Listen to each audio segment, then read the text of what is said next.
At the Okoli Law Group, we specialize in producing justice. If you or a loved one in the Atlanta metro area is facing serious criminal charges, then you need serious legal representation. The Okoli Law Group is here for you. The Okoli Law Group is here for us. The Okoli Law Group, serious legal representation. Peace, family. We are live again. Dynasty Mirror Search for Uhuru. Thank you all. Thank you so much for joining. It really means a lot. Thank you so much for the support. Give me 1 second. I have to, in fact, let me do it this way. Give me a second. Let me share this link.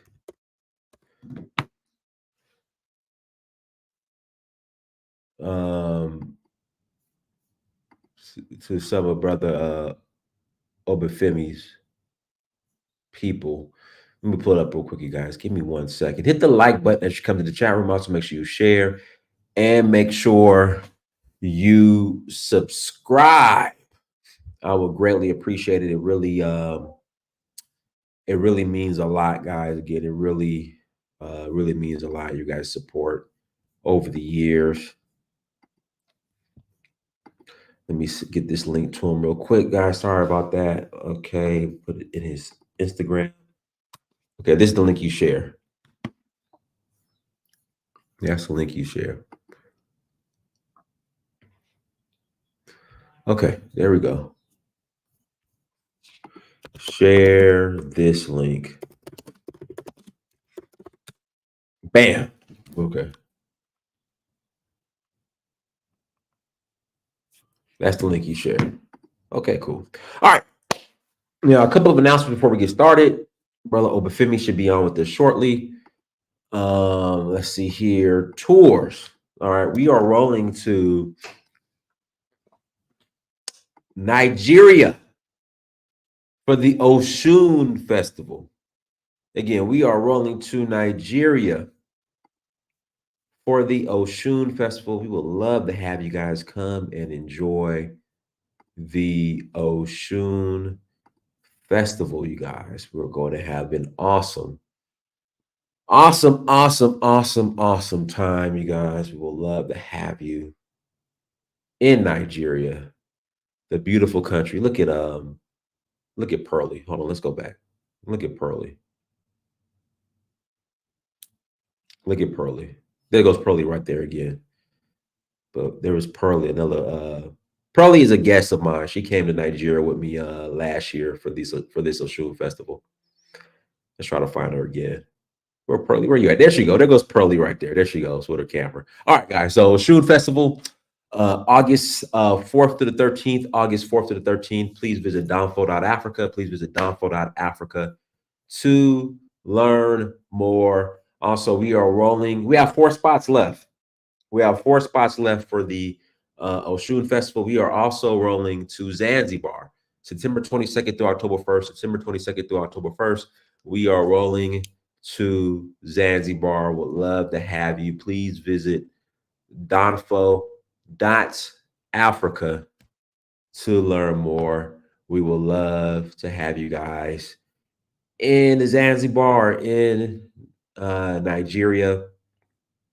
If you have not bought the documentary yet, click that link at the top of the screen, top of the webpage, top of the site. Click on that link, buy the documentary. It is live streamed. I'm not live streamed. It's streamed, kind of like Netflix. So you pay for it once. It is yours. You can stream it and watch it as much as you want. Let's get Obafemi on here. Let's see here. Link is in your Facebook inbox. The second link is for your guest. First link is for you. Okay, guys, we're gonna jump right into it, waiting for Obafemi. But today's topic is Voodoo and IFA holding back Africa. Is African spirituality, is it really the problem? Is that the problem, African spirituality? Yes or no? Guys, love for you to call in add your feedback, give your input. Is Western religion the problem, or is it African spirituality? And what I'll do, I'll go ahead and put the link in the chat room. People want to call in and add to the conversation as we wait for Obafemi to come on. You are more than welcome to click on that link and call in and add to the conversation and give your feedback. You know, there are a lot of people who are ignorant who would say Voodoo and IFA are evil. And I'm like, how can you say that? Like, how can, like, Black people, African people are the only people who demonize their own indigenous ancestral religion.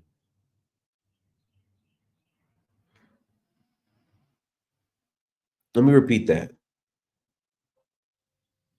People of African descent, Black people, we are the only people as a whole who demonize, who demonize their own ancestral religion. No other group of people do this. Why is that? Hold on. It says I'm back. Yeah, I don't see you. I don't see you. Hold on.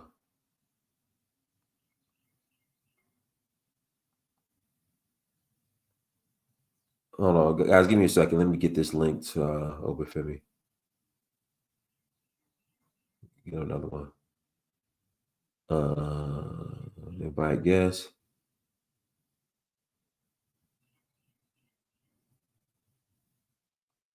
Oh, here you go. I see him. Oh, that's complex. Hold on. Yo, what's up, Newt? What's up, yo? Got on my capability gear, man. Yo, 18 years yo. in. I crossed on my birthday. So it's next week.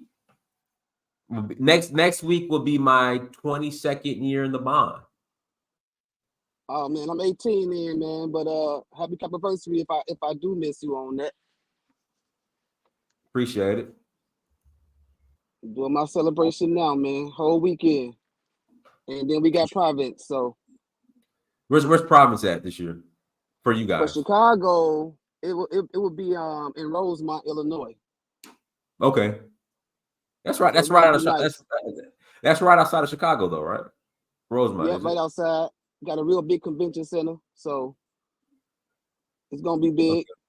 Yeah, I don't know where southern. See, I'm in the southern province, or is it southeastern or southern? Atlanta, southeastern, I believe. Yeah, I think it's southeastern. I'm not sure where our province will be. Yeah, we'll find out. But on the Yeah. subject though, Abahu Aboye, Abo Shishe to everyone.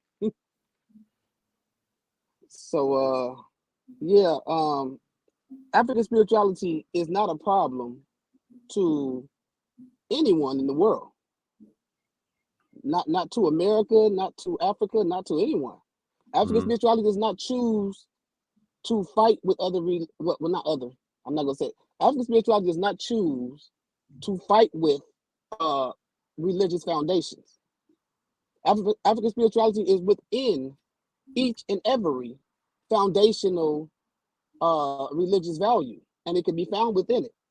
People are celebrating things that are African right now, whether it's Eids, where they are at the end, at some parts of it, they are sacrificing goats or lambs, Feast of Eids, and things after Ramadan, whether it's the papacy and the Pope making incense, making oil ointments, which is a custom in reflection of like akoshe.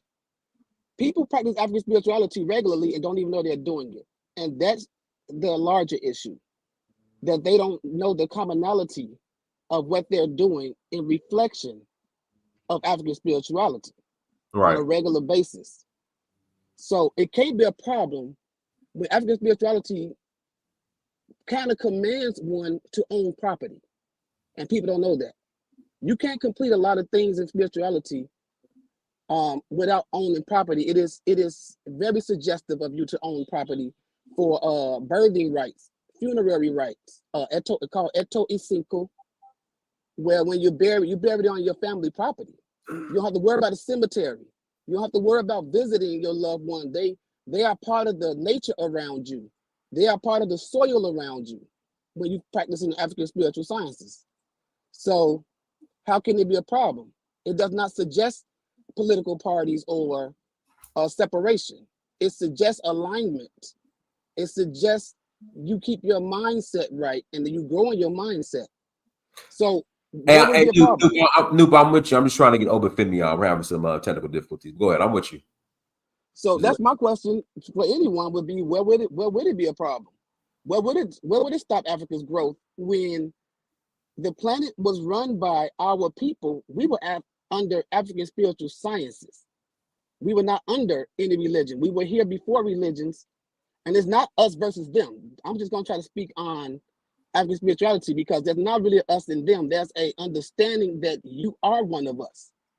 I'm going to put people on that understanding. You are one of us. So you get me on that? Yeah, I get you. I'm trying to get Obafemi situated. We're having some technical difficulties. I'll keep going. Yeah, keep going. The spirituality has balances for your life. Like, for instance, things we need. Our birthing, starting with the birthing, the Akosa Jaye or Esentaye. You get your name, you get your destiny, you get your map for life given to you. So you're not confused as to what you're going to be doing or what you need to be doing. You get Akoshe Ogun or medicines to help heal you for your life. Imagine being born and there's a formula for you of what you should be taking to catch something that may be coming to take your life out of balance, such as an illness. You get that. You get your career. You get things about who you should be with or marry. You get training and rites of passages on how to be a husband or wife. So how would that stop a country? Something that's telling you own property so that you can bury yours there, marry yours there, so that you can pass down. That is in there. So it would not be holding Africa back. It would be the balancing point of political parties having fights and having arguments or having things about how to treat human nature, when in African spirituality, such as Ifa, you're being trained on how to treat Inyan or your fellow human beings, and you're being trained on how to treat nature. You're drinking out of things that do not pollute the planet, like calabashes, as you've seen, Dynast. So it's in balance with the nation. It's in balance with nature. It balances out Africa. It can keep trash down. It can make you be more respectful of nature, because this planet keeps us alive. Why wouldn't we keep it alive and support it in what it's doing? It's alive. It has a spirit. So there would be at no point where African spirituality can hold anything back when it's actually giving us the very nutrients of spirit and life on a regular basis. So I cannot see. So what's the question on who's questioning that it's holding back Africa? Well, I mean, you'll have people that will say, you know, they've seen the dangers of voodoo and IFA, and that are the you know, African spirituality, and they'll say that this is the reason why Africa is being held back. Someone needs to come on and talk about these so-called dangers so that they can get assistance with seeing how there are no dangers in it. I think more of it, they just don't understand it. And a lot of them actually want to, but they just don't. So I'm not seeing, like, can you give me an example someone gave you of, somebody can post an example? How was voodoo? Obafemi is here. I'm not seeing. One second, brother Obafemi, if you can turn off playback.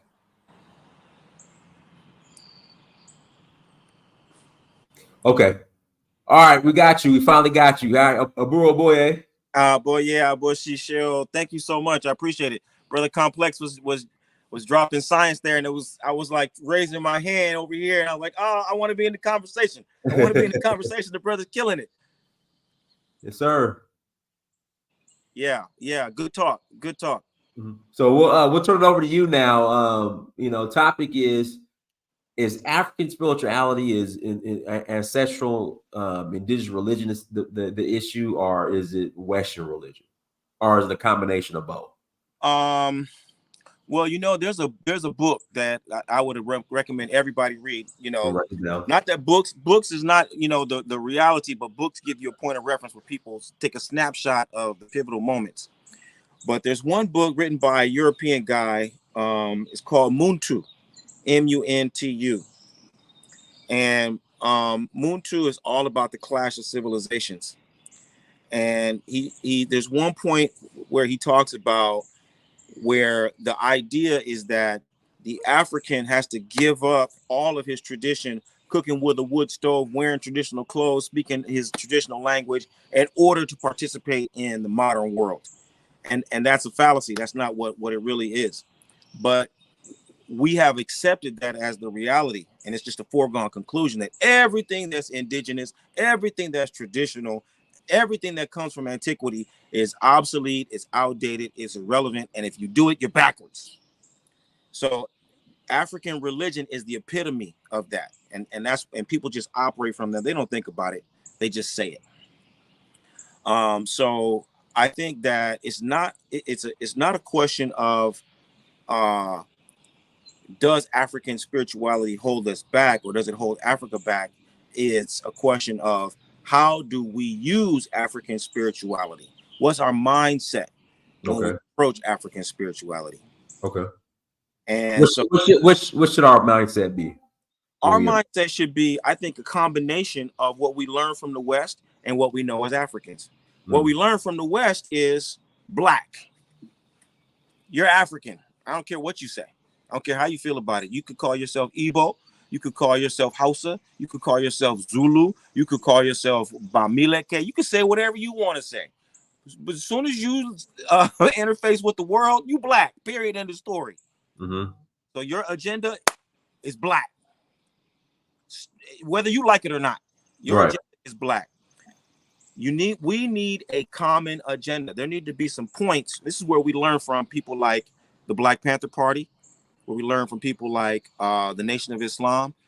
You got your 10-point plan. Hey, if you're one of us, these are the things that all of us advocate for. Right. And if you however you reach it is fine. If your religion is this, your nationality is that, great. I love it. You do it to the max. So long as what you're doing points to this 10-point plan, we're on the same page. I think that's the only thing that Africans who practice anything are lacking at this particular moment. It's a clearly defined agenda that says that these are our requirements for success, progress, and fulfillment. And I was going to get into that. Do you have a snippet, or have you written down a 10-point plan for those who are into African spirituality? Yep, I have. My 10-point plan is, you can find it at OLA16, OLA16.weebly.com. Okay. These are 16 agreements. Now, these 16 points are our equivalent of the 10-point plan for Africans who practice Orisha. Right? We agree. These are agreements. So, and not just a plan, these are agreements. Our thing is based on agreements. When we talk about the Haitians, what they did in Bois Cayman in the forest, that they swore an oath, which is an agreement with Ogun. Ogun is the Orisha who governs agreements. Right? We swear by Ogun and we don't defy it. So we make agreements. These 16 agreements, we agreed to do things like divination. We agreed to practice sacrifice. We agreed to honor our ancestors. We agreed to keep our community. We agreed to do age-appropriate and gender-specific educational programs. We agreed to create locally sourced food food and sustenance for ourselves, so on and so forth. All these agreements are my representation of the 16 like a 10-point plan for African American. Yeah, exactly. So you see, we got Dr. Claude Anderson there. Dr. Claude Anderson breaks it down, the 4 levels of power. In that video is fantastic. Damon Dash, I'm sure everybody's seen Dame Dash on that video where he just is going in about basically ownership, and not being an employee and not having an employee mindset. But these are the 16 agreements that I believe if all of us, if you practice Haitian Vodun, Santeria, Isheshe, Vodun from West Africa, if you follow these 16 points, then you're going to be helping us build what we need here in Detroit, in Chicago, in Atlanta, in LA, in Houston, in Oakland. Period. End of story. If we do these things, we're going to grow. All right, I think we got to do a whole separate show just on the 16 points here. That's okay. That's a whole nother show. We got to do a whole nother show on that. And I'll tell you, I'm looking forward to it because nobody else has it, Dynast. Right. No one else is thinking along these lines. No one else is talking to our people along these lines, and it's creating a crisis. What we're doing is we're exacerbating a crisis mindset amongst our people, and because it's familiar, people gravitate toward the chaos and the nonsense, not knowing that that's part of the, you know what I mean? You're just going deeper into the matrix, so to speak, by following the foolishness. Yeah, this is, oh man, yeah, we got to do a whole separate show on this. Yeah, this is needed, and like you said, I haven't seen anything like this. No, it's not being done. It's not being done, and I don't want to poo-poo anybody's thing. But no, you're not. It's what it is. They're not poo-pooing it. It's what it is. Yeah, it is what it is. It is what it is, and all of these things I've developed searching. You know what I mean? I come out of the Pan-Africanist world. Mm-hmm. You know, I went to the Omowale Ujama school, which was started by the US organization way back in the early 70s. And so then I came through Black Gnosticism, and with Dr. Lagan in LA at the Aquarian Spiritual Center. And I looked because in that era, all of us were approaching African spirituality from a community base. We were looking at how to create solutions to our problems. But then as I started panning the community at large, man, nobody is standing on that square. It's become more and more just a question of trinkets and doodads and, a perpetuation of Hollywood nonsense. This question always comes up when we bring up African spirituality. If African spirituality was so powerful, whether it be Voodoo, IFA, animism, why didn't it stop colonialism or the slave trade? What would be your response to that? It didn't stop the slave trade because of people, not because of the spirituality, because the people did not recognize the moment and come together to, create a better future for themselves. Everyone was concerned with their own limited reality. Everyone was looking out for themselves. And that it wasn't a question. See, our tradition, let me back it up. Go ahead. Take it down. That is a question that reflects our misunderstanding of power as Black people. We think that Christianity and colonialism came as a conquering in and of itself. That Christianity was the conquering force. And therefore, if Christianity was the conquering force, then African spirituality would have been the thing that would stop it. So we're thinking of it in terms of Christianity is the devil, and African spirituality is God. And if our God was superior, then we would have defeated the devil. That's the logic. That's the psychology of that question. That's the psychology of that question. But the psychology in and of itself is already contaminated by a Christian mindset. Right. So we don't have to we don't have to pretend that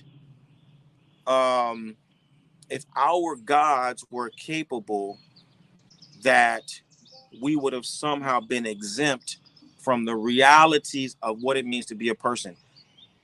What the realities of being a person mean is that the person who plans the best, the person who's the most organized, the person who can buy the most bullets, right? The person who can marshal the most army is the one who's going to win. Mm-hmm. Get a clue. Get a clue.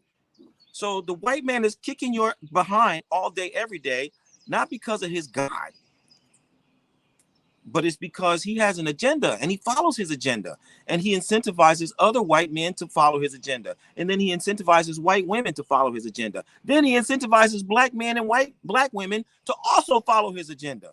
That's why he wins. And part of his agenda is to sprinkle in entertainment, to sprinkle in religion, to sprinkle in politics, to sprinkle in money. All that gets working into the, you know what I'm saying, into the strategy. Right.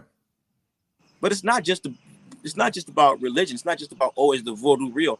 No, that's childish. Once you start understanding power and you start engaging with power, you understand that power is about systems. And systems conduct energy from one place to another. You tap the energy, you organize the energy, and then you conduct the energy. If your system is more efficient, then you're going to get more power. You're going to get more. That's it. It's simple. Right. Absolutely. That's what you need to do. Absolutely. Guys, hit the like button again. Please hit that like button. Please hit that like button. So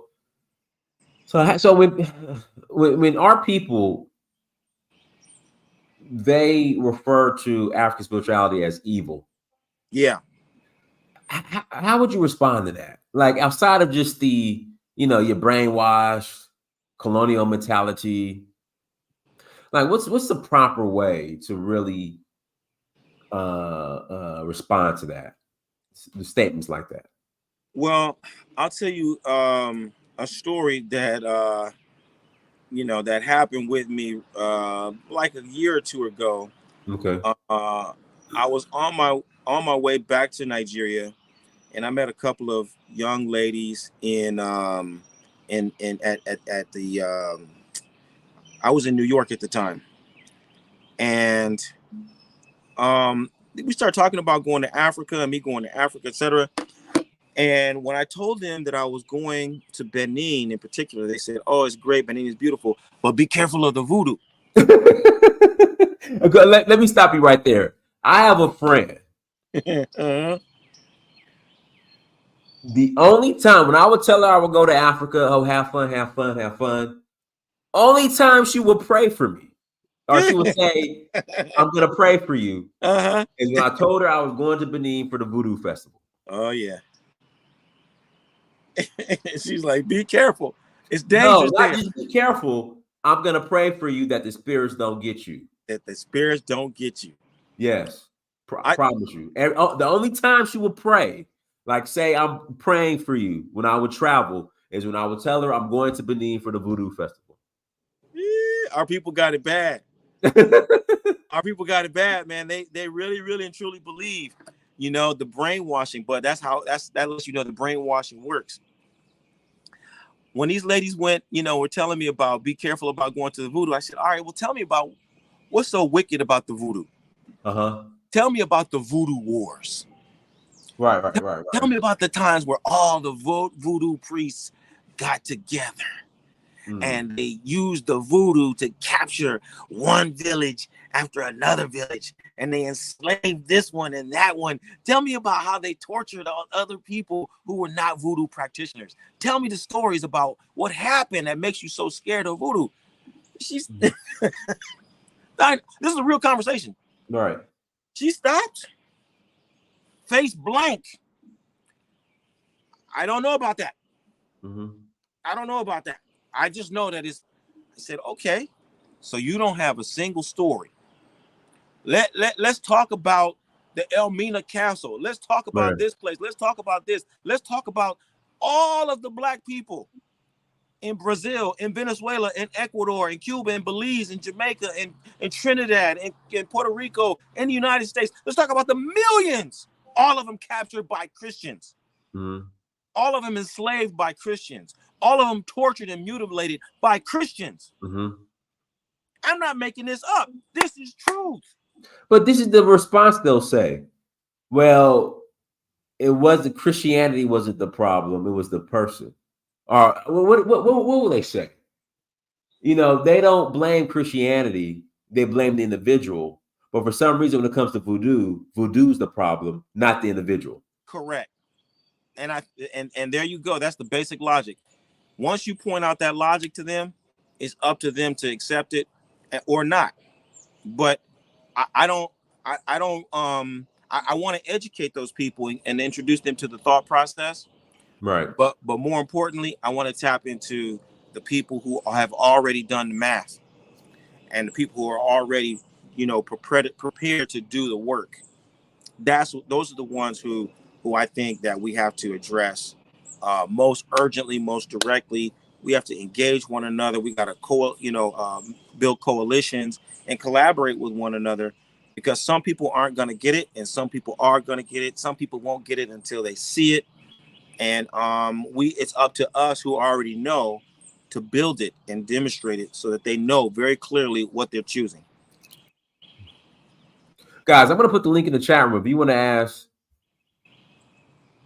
a question, if you want to add to the conversation, you can please click on the link and you can join the conversation. Like I said, the 16 agreements, we're going to do a separate show just on that.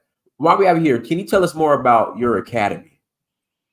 Oh, yeah. The Orisha Lifestyle Academy is an umbrella organization for a variety of activities. So I sell my books, do lectures, run the School of Orisha Studies under the umbrella of the Orisha Lifestyle Academy.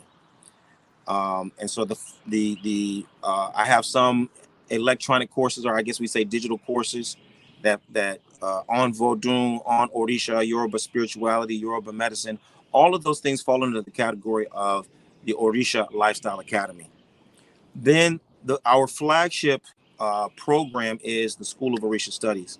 The School of Orisha Studies is set up particularly for African American devotees. This is a place where African Americans can learn the practice. That's my goal, to introduce African Americans to the practice, not the consumerism, not the sensationalism, but this is the practice. These are the elements that go into the practice. This is the methodology that you use to, adopt the practice. And I do it particularly for African Americans because I've been around for a while, and I know what the basic assumptions of the Latinos are. I know what the basic assumptions of the Nigerians. I'm pretty familiar with the basic assumptions of the Beninois. And everybody has their own cultural background. They got their own setup for how they do things and what they're, what they're going to fall back on in times of uncertainty. That leaves African Americans in a particular position because we're unique in the African world, right? And so it's not about exceptionalism. I don't want to present it that way, but it is about making sure that our particular social, cultural, and spiritual needs get addressed in a way that we can approach this tradition according to our needs and our position. And I'll make it more plain. As far as I'm concerned, we should be leading. African Americans should be leading the African world. Expand on that. Why would you say that? I would say that because we are in the best position we are New York, we are Houston, we are Atlanta, we are Los Angeles, we are Oakland. You can't compare us to anyone else in the world as far as our access, our resources, our influence. We're in a very special position. And I always think back to that famous clip, we're the best trained, the best educated, the best equipped troops who refuse to fight. Mm-hmm. In fact, we would rather switch than fight. Remember that? That was the intro to Public Enemy. I want to say it's Minister Khaled. That sounds like Minister. That sounds like Minister Khaled. It sounds like Mr. It's either him or Minister Farrakhan. But that's our, that is what we ought to do. We are the ones who are best positioned to lead and guide the African world. And if once we adopt a real and true understanding of African spirituality, not the hocus pocus, not the show. Right. When we really practice African spirituality and we show all the world that we're doing this as servants of our ancestors, man, think about it. When we just look at our entertainers, when our entertainers are coming out like, I'm doing this in service of my ancestors. None of this is in the name of Jesus. Right. I'm doing this in the name of my ancestors. This is for Big Mama. This is for Big Daddy. This is for the so-and-so lineage. This is for all the brothers and sisters in Africa. When everybody is on that page, Dynast, the whole program is going to shift. Right. The whole program. And when we have people who can set up banking for you, you're an entertainer. You're not gonna see. Here's the thing. This is one of the wonderful things I learned about the celebrities. Go ahead. You get people like, a couple of years ago, you had like Kanye, you had Kyrie, you had Whoopi. They got all into trouble, but they were doing their job though. Right. But they got into all this trouble because they're messing with other people's business. They're messing with other people's heritage. They're messing with other people's identities that they don't have any business poking around with. They're talking about things that they cannot really defend. They're bringing up issues and talking about dynamics. They cannot go to the root of it. So they become easy pickings. Right. Talk about your thing, man. Forget about them people over there. You from Alabama? You from Cameroon? Talk about Alabama, Cameroon, and Sierra Leone. Oh, okay. Talk about Mississippi, Georgia, and Ivory Coast. Leave them other people alone. Just leave those people alone. What they're doing is that's their business. You don't have to be that. You don't have to be trying to appropriate their identity or make yourself and graft yourself onto that. Leave all that alone. They don't have nothing to do with us. You brought up appropriating their identity. So, I'm noticing in the conscious community, we want to be everything but African. We want to be like one girl told me the other day in the comment section. I posted a clip from the Oshun Festival from last year. Oh, yeah. She said that she is married to a Nigerian, but their cultures clash because he's Nigerian and she's wait for it, a Black Indian Israelite. And he's looking at her like, what? I'm just like, what are your thoughts on just this mass appropriation? We're Indians, we're Israelites, we're the Olmecs. We want to be everything but West African. No. I always say to people, look, let's be practical about it. If you are, let's say, for example, someone takes you seriously. We are the true Hebrews.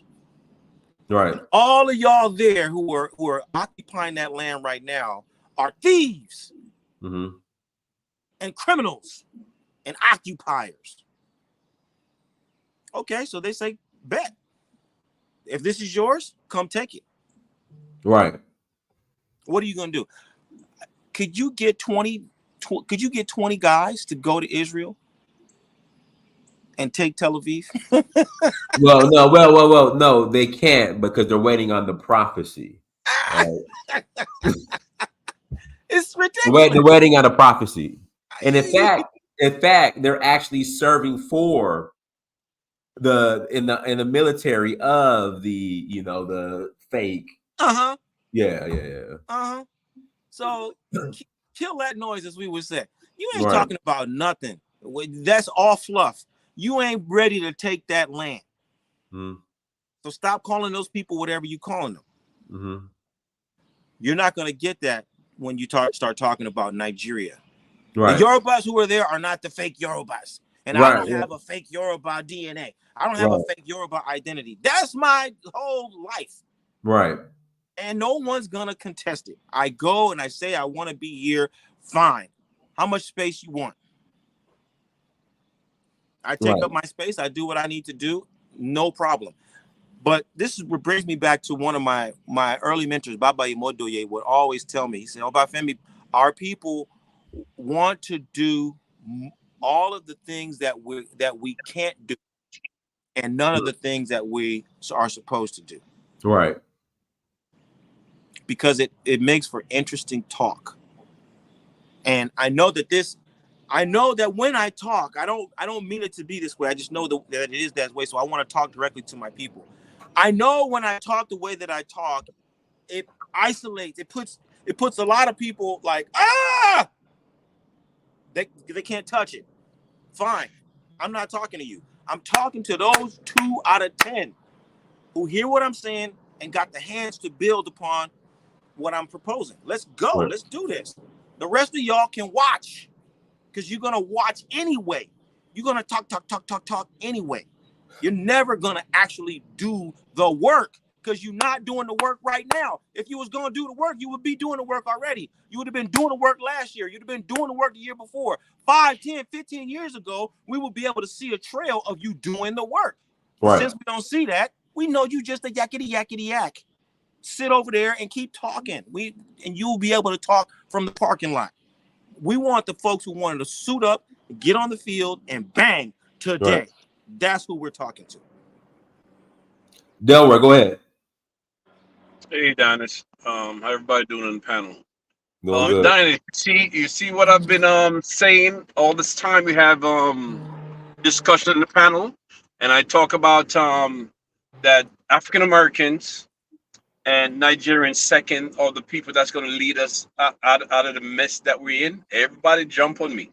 When I tell people that coming from Jamaica, I was upset as a child that my parents brought me here, because I love my the country I came from. When I mean country, I'm from the country in the mountains in Jamaica. But if I didn't come here, I wouldn't learn my true history. I'd have been just a regular old Christian, just like most Jamaicans, most people from the Caribbean. I wouldn't get to learn my history. I wouldn't meet people like Khalid Muhammad. I met Dr. Ben. I met Dr. Jeffries. I met so many people because of the organization that I was in, and I truly learned my history. I always say that African Americans are the best trained, right? Have the best. They had to, like, we in the Caribbean. Although we were oppressed from afar, right? But the African Americans grew up with white people here. They had to intertwine with them on a daily basis, every single day, 24 hours a day, right? So they are the best equipped. Not that they're better than anybody, but they are the best equipped, right? To deal with the situation, and that's what I've been preaching on this platform, right? Now.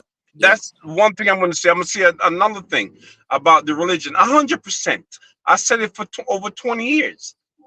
Christianity and Islam especially is what's holding back black people, right? And short memory. So we have two problems: religions and short memory. Because we forget quick. We forget quick who we were. We forget quick that we were just being hung the other day. Everything we do, the other folks gave us like a little token. Boom. Oh, we're doing good now. We're doing good now. It just slip our mind, and we just go right back in the same hole again, and we keep repeating the same thing over and over and over again.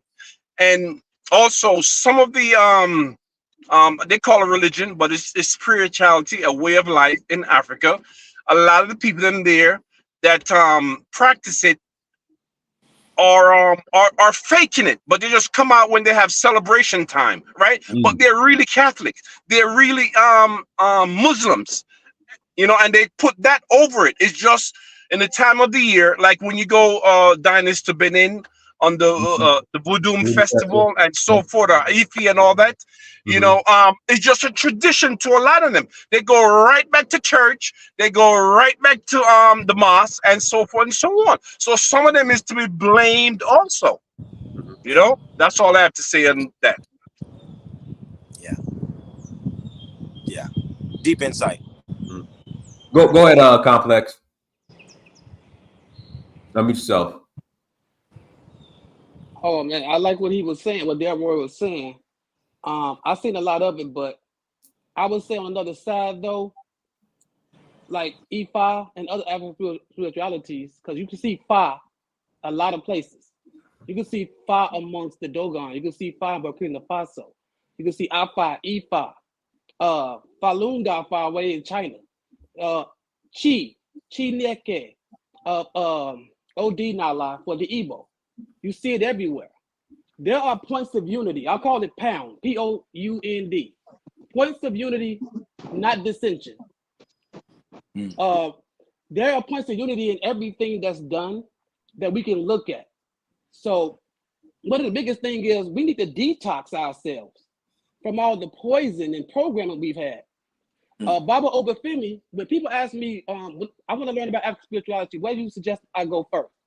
I say Obafemi, or Origunwa, Obafemi in Ohio. Those are the two in America. If you don't have someone training you, those are the two. Baba has a class, two classes that changed my life. Baba Obafemi. One was about programming, and it was a student versus apprentice, and it was scholar versus, Bob, you can help me out. Student versus apprentice, and scholar versus master, I believe. And he talked about our backwards training in America, and how we just trained to raise our hands, just to respond, no cognitive thinking. We don't apprenticeship under no one where we have to learn from them, under them. Then we become scholars with degrees, but masters of nothing. Right. So go ahead, Bobby. You made some great points with that. It's a problem with our programming here. The reason we're the only ones that write from a different direction, that think from a different direction. That's an issue. I share. Yeah, that's fantastic. I'm amazed and very appreciative and humbled by the fact that I know that video that you're talking about, and the significance of the video in question was that I recorded that video in my office at Ileoma Day this is Oakland's premier independent Black institution, and I learned a lot of Ifa in that school, practicing Ifa as a teacher there and as a babalawo in the community. The messages of Ifa became very real in a different way for me there. And that particular lesson about, the distinction between scholarship or being a student, being an apprentice, and then being a master, it's like two sides of the equation. If I were to make it big, from California, we got the California State Universities, and then we got the University of California. The California State University is about it's more about practical skill development, whereas the University of California is about big picture theory. Those are the people who are the organizers and the architects, whereas the people who are from the Cal States are the people who implement. They're the engineers and the doers. Mastery implies both, that you know what to do step by step, but you also know why you're doing each step. You know what the quality and the outcomes of each step are. These are the things for us as African Americans. We have a supremely unique position in the world. We can learn all about the technique. And I think about it, it's a little bit different. So I'm going to back up a little bit because I was in the Bay Area. In the Bay Area, you do get access to a lot of masters from around the world where you can practice things. But in the world that we live in now, we can attract those masters to us. We can bring the masters to us who will give us the technique. But as far as the architecture, the blueprint, the intention, the purpose, the mission of what we're doing, that's where we need a higher level of understanding and organization and planning. And we have a unique opportunity to get access to this all day, every day, like the brother was saying before. We can get it all day, every day, but we got to be focusing on it, and we got to have this. Imagine if Marcus Garvey had access to YouTube. Imagine if there was such a thing as, like, what is it called? The University of Phoenix. Y'all familiar with the University of Phoenix? Yeah. It's online, but you can get a PhD, and you can get an MBA, you can get all kind of business acumen from the University of Phoenix. If Marcus Garvey was here with this kind of technology, what could he accomplish? Right. Well, you're Marcus Garvey. I'm Marcus Garvey. Brother Complex is Marcus Garvey. Brother Delroy is Marcus Garvey. You don't have to reach all the African world. I don't have to reach all the African. You, Dynast, you can reach 10 million. Complex can reach 10 million. Delroy can reach 10 million. There's a, you know what I mean? We have a unique opportunity. Nigeria, the three most populous African countries in the world. Nigeria is number one. Nigeria is the most populous African country. The number two most populous African country is Brazil.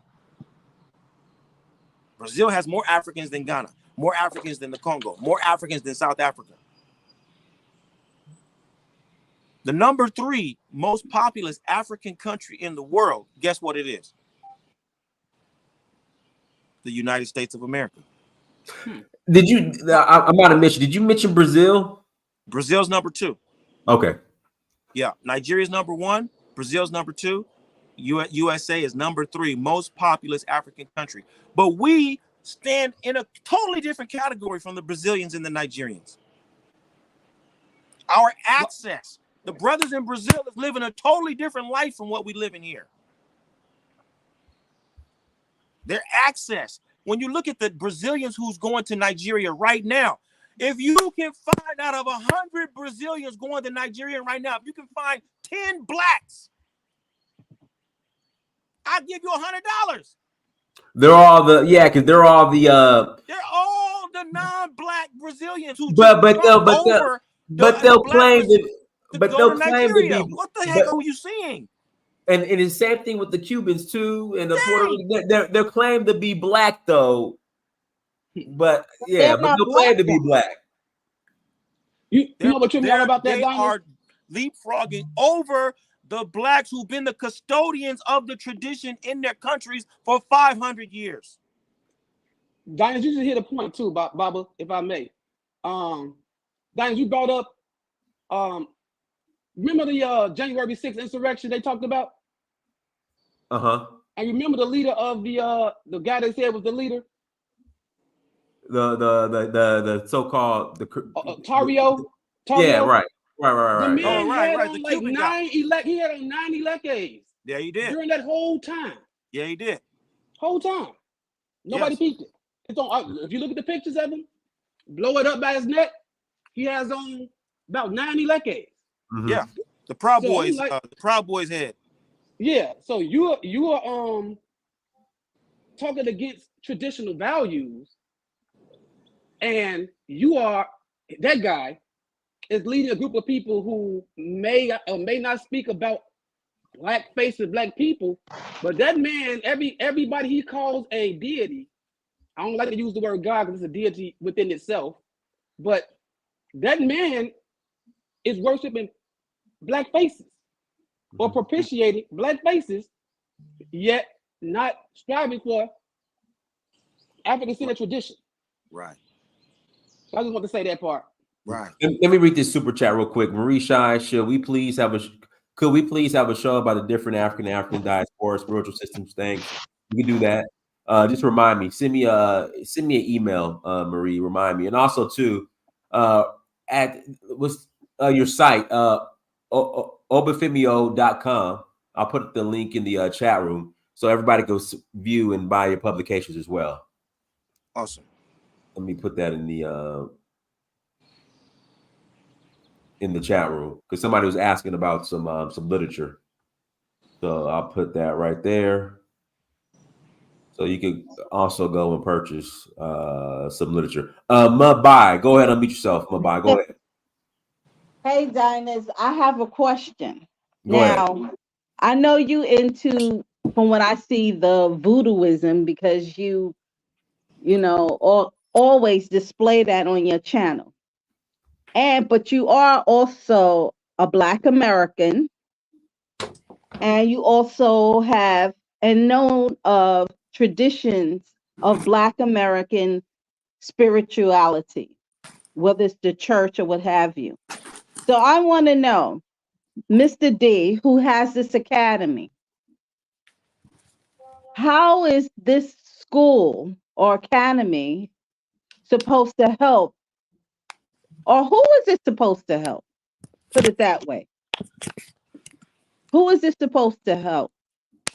You mean the Orisha Lifestyle Academy? Which academy you talking about? That's right. Okay, wait. The Orisha, isn't it? That's the voodooism, right? Because I don't want to get it confused. Yeah. Well, voodoo is the equivalent of Orisha. So if you look at it's two different cultures. You got the Yoruba who practice Orisha, and then you got the Fon who practice Vodun, or what we call voodoo. But they're now who is supposed to help? Because these traditions and cultures have been around for a long time, and I've seen a lot of pain and suffering from the people who practice it. So who is this supposed to help, and how is this supposed to help? Okay, back up a little bit for me. When you say you've seen a lot of suffering, I'm just trying to understand your perspective. What do you mean you've seen a lot of suffering behind it? Is this African tradition culture? Yes. Okay, so have Africans suffered over there on the continent? Yes. Yes. Well, I mean, So you built an academy. I'm trying to figure out, with this knowledge, who are you supposed to help and how are you supposed to help them? Okay. Well, I'm trying to fully understand the question, and we'll get into it. We can have a conversation, but the logic is not connecting for me. But the Orisha Lifestyle Academy is targets African Americans who want to restore their identity. So we use African tradition to restore the African mind. We use African indigenous knowledge systems to fill in the blanks, so to speak, of our original thought and our original impulse. That is what we do. And it's supposed to help African Americans or Black Americans or indigenous people of the land of America, or restore it back to the Africans from Africa on their land. Say that again. Is it supposed to, because you said African Americans, right? Yeah. Because I don't see, because I've seen so many religious traditions throughout the land. If we're talking about the land of America, because they already had their tradition on this land of America. Do you realize that when you talk about African Americans or Black Americans or people from the continent of Africa, there's a difference. They have their cultural differences and beliefs already. But the issue is, when you build an academy on this land, how is it supposed to help Black America or African Americans or all melanated people? How is it supposed to help them? Because the suffering is real and the history is real also. Can I chime in? May I chime in? Sure. Sure. Yeah, greetings. I just happened to come across your platform, which is a very beautiful interaction and exchange of thoughts. And I had put in the chat that we who have been Now she froze up. Yeah.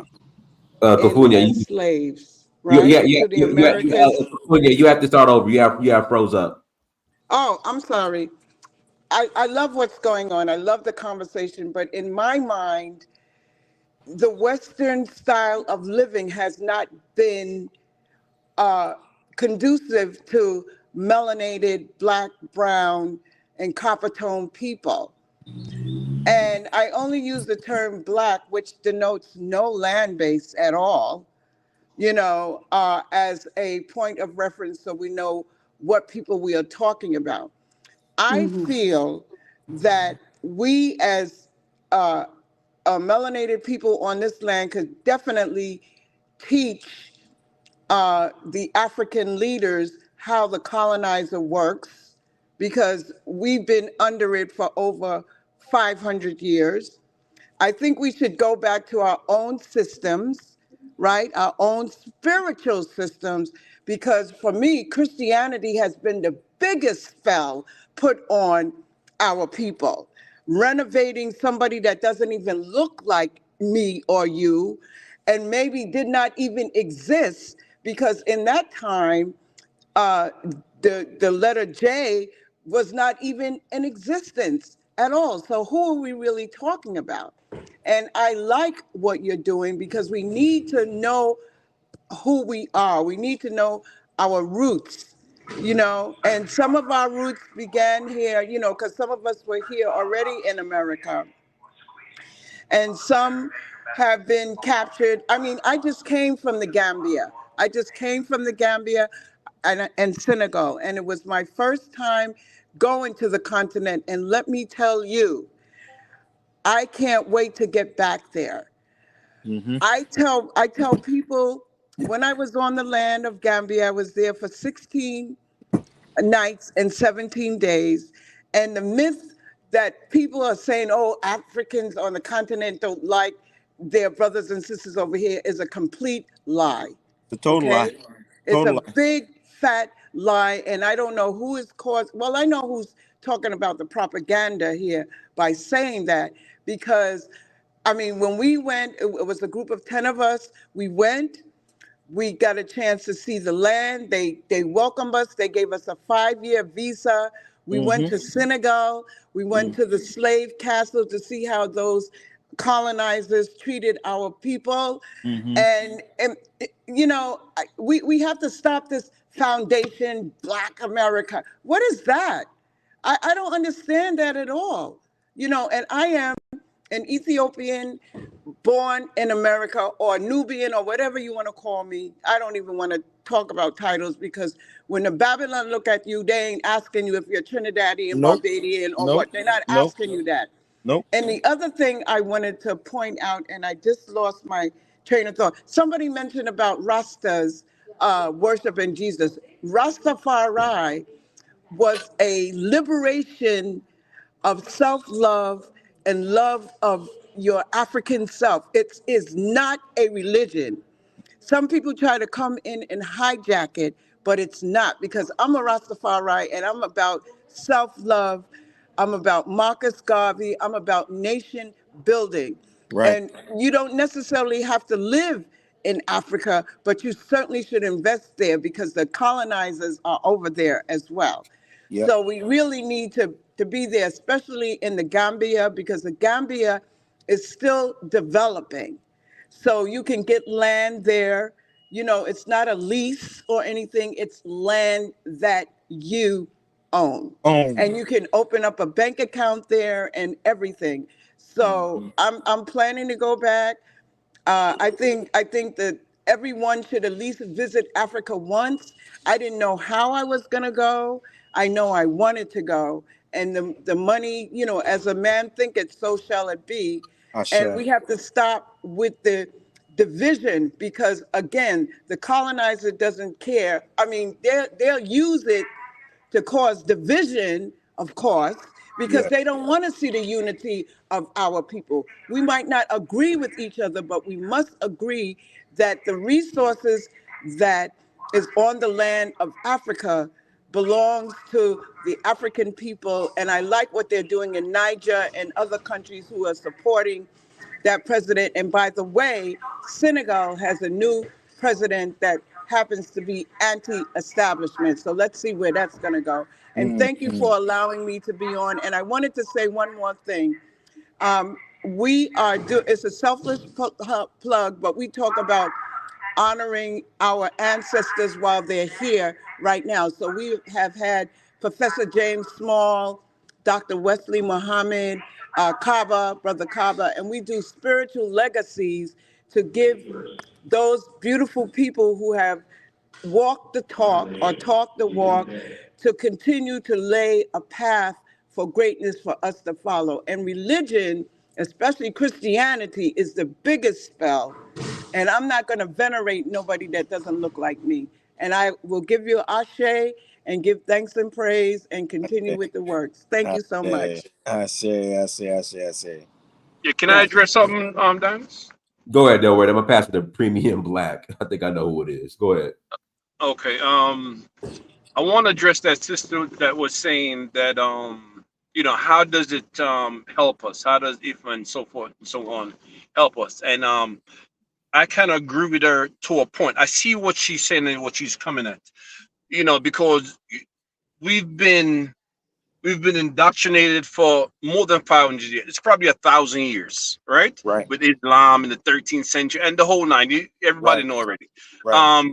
So it is hard for to try to frame people's mind with their ancient way of life. And I think it should start subtle. And believe it or not, President Putin, whether you like him or not, he kind of started out. All right. I mean, because he's the one that started out, but he's a prominent person. Yeah. And he's white on top of that. That say, okay, our country is gonna, and that's what he said in his speech. We are going to start worshiping a black Jesus. Whatever motives have, I really don't care. Right. But that's what he said. That's what he said. He probably have a plan behind it. So can you put a link to like the translation where you said we're gonna worship a black Jesus? I don't know how to put the link in, but I will send you the video, Dennis. But it's all over. It's all over the YouTube. 100%. But he said out of his mouth. Yes, out of his mouth. Yes. Oh, okay. That's what he said, and he displayed all the paintings while he was speaking. He displayed the paintings at the same time. This is the second time he did it. He did it about 2 years ago, also, but this time it was profound. Right, and he spoke about it. We know all these paintings and images all over Europe. We know that already, right? It's been there and it's always been there, right? And we know that the Christianity came from it's just a bastardized religion or whatever it is, but it came out of Kemet. We know that already. We know the stories. Right, of the Madonna, or ISIS and on whatnot. So we know all that story and where it came from. Now, black people are indoctrinated with it, right? So to start off by, okay, listen, accept these people as black, whether it's true or not. Accept them as black first. It's like if an alien come down here and the alien is green and polka dot, and black people decide, listen, we're going to worship you because we think you're God. The first thing you do is say, listen, alien, we're going to paint you black. Okay? We want you to look like us. That's why I don't blame the white people for what they did. They were correct. Paint your deity black. I mean, white to look like you. And that's what black people should do, right? Although if in ancient times, if you told a white person when Christianity came about that Jesus was white, they'll look at it, they'll probably burn you as a witch because they'll say you're crazy, right? Until the image changed and it was forced on them now, right? So it's like the reverse. You have to do, and I bet you, Dinus, I bet anybody that's listening to this platform right now, that white people are gonna accept in Jesus as black much more than black people. I mark my words. You're gonna see in the coming years. I disagree, and the reason why I say that is because white people are now shifting to occult and African spirituality than they are Christianity. That too. That I'm gonna put that in there with it also. But I'm talking about for the white Christians. I've seen it happening already. Well, right? The question is why? Why are the white people shifting? Well, let me get in here, and I want to say a reason for that too.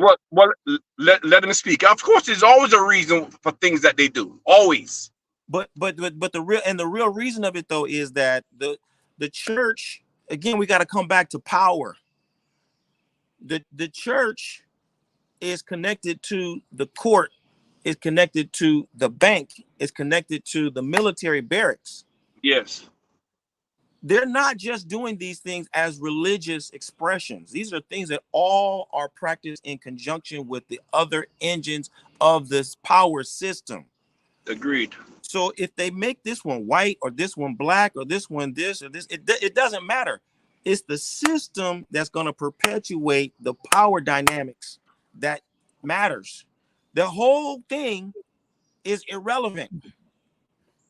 Putin, Jesus, black Jesus, white Jesus, fuck all of them.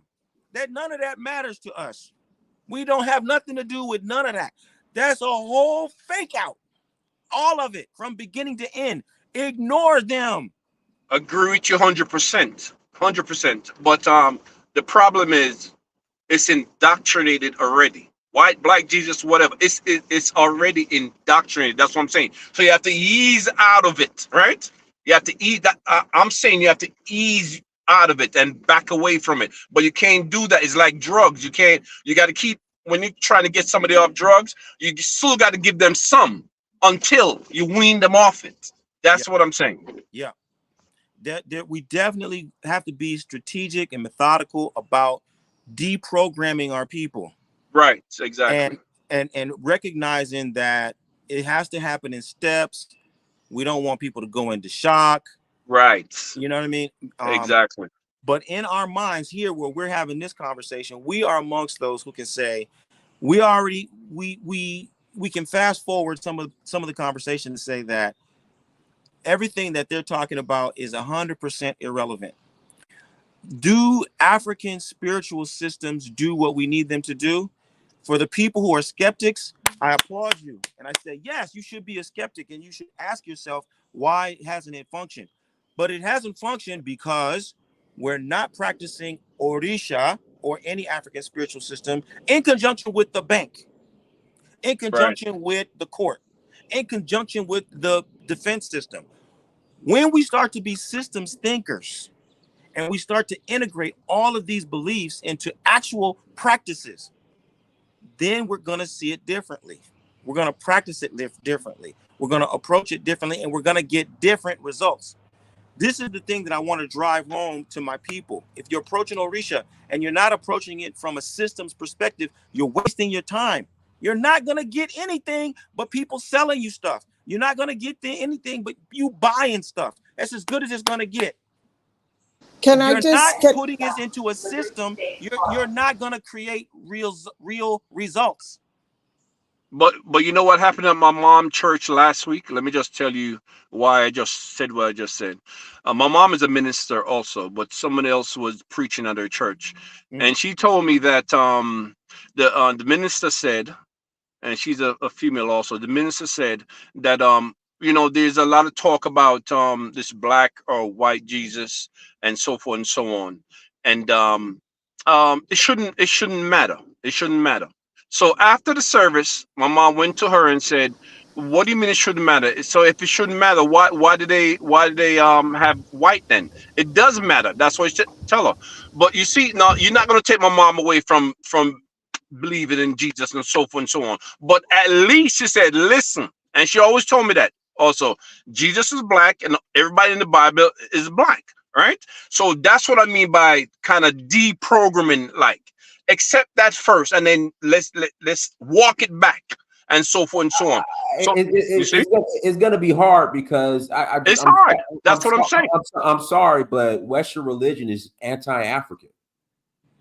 That's a No, fact. you don't. That's a fact. That's a fact. We know that. How We can know you that. how can you worship a system of religion that says if you don't conform to what we want, we're going to kill you and your entire family? I don't get that.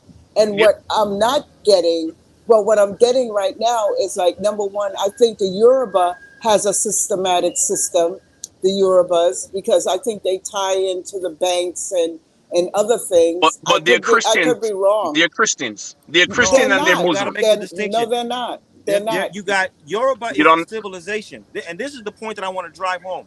We as Black people are thinking in terms of religion.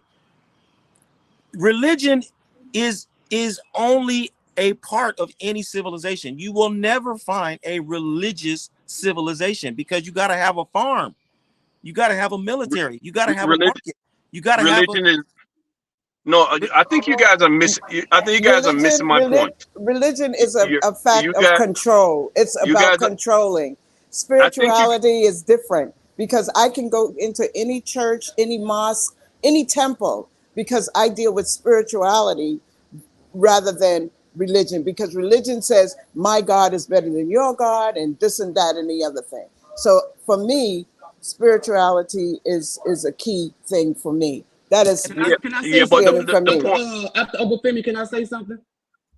Sure. After Obafemi, after you, Baba Obafemi. I can hear you.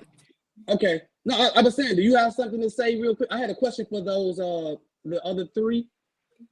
Yeah, I really want to say that as a practitioner, what we're dealing with is our ancestors revealing to us all the missing links. The Orisha is not about religion or spirituality or this, or it's about all of those things. It's about understanding that the Yoruba is a civilization. The Yoruba is not a religion. You got Yoruba farming, you got Yoruba soil categorization, you got Yoruba definition of minerals, you got animal categorization, you got different people types, you got history, you got migration stories, you got administration, you got managing the military, you got managing the market. All of that comes into Yoruba civilization. When you understand that we have an entire worldview that is completely independent of what the white man has said, then you're going to stop the conversation the way it's going. You're not going to concern yourself with what white people are saying or doing. It doesn't matter. It doesn't matter. That what they're doing and what they're saying is 100% irrelevant. Just like you have your own calendar. Every civilization has its own calendar. We are reckoning time different. This is a whole different day for me because I'm practicing Orisha, because I'm coming from an indigenous worldview. Today is Ogun's day. Yesterday was Ifa day. Tomorrow is Shango. The day after is Obatala. And it's going to repeat. My whole reckoning of time is different. The new year is the first weekend in June for me. I'm not governed by what they're talking about in terms of time and space and reality. Just accept within your frame of mind that the white man's definition of reality is not reality. It's his reality. Facts. It's his reality, right, which has been inflicted all over the world. And as a matter of fact, there are 13 months in, if you go to Ethiopia, their new year is September 11th. There you go. September 11th. And it's 13 moons. Exactly. So why should we? Here's the problem. Can I just say something? Why should we, as the awakening happens on the planet, continue to be involved with a people who doesn't care about our reality at all. At all. At So all, that's what I period. wanted to add on to what you all said as a point of unity. So I was saying I want to go after Obafemi because I knew he was going to say the right thing, and he did, led by Ozamari and the Orishas and his Ori. Today, if I ask you what's today's date, you're going to answer Wednesday. That's a white god Woden. It's Woden's day. Tomorrow, you're going to say Thor's day. Thor. Your mind is being programmed every day. If I ask you the month, you're going to say this is April. Right. That's another god there. Last month was Mars, their god. Next month will be Myas, May. Everything they do has a programming with their system. You go to Nigeria, you go amongst the Yoruba people, they have a court to themselves called the Imole. They have a court with their culture.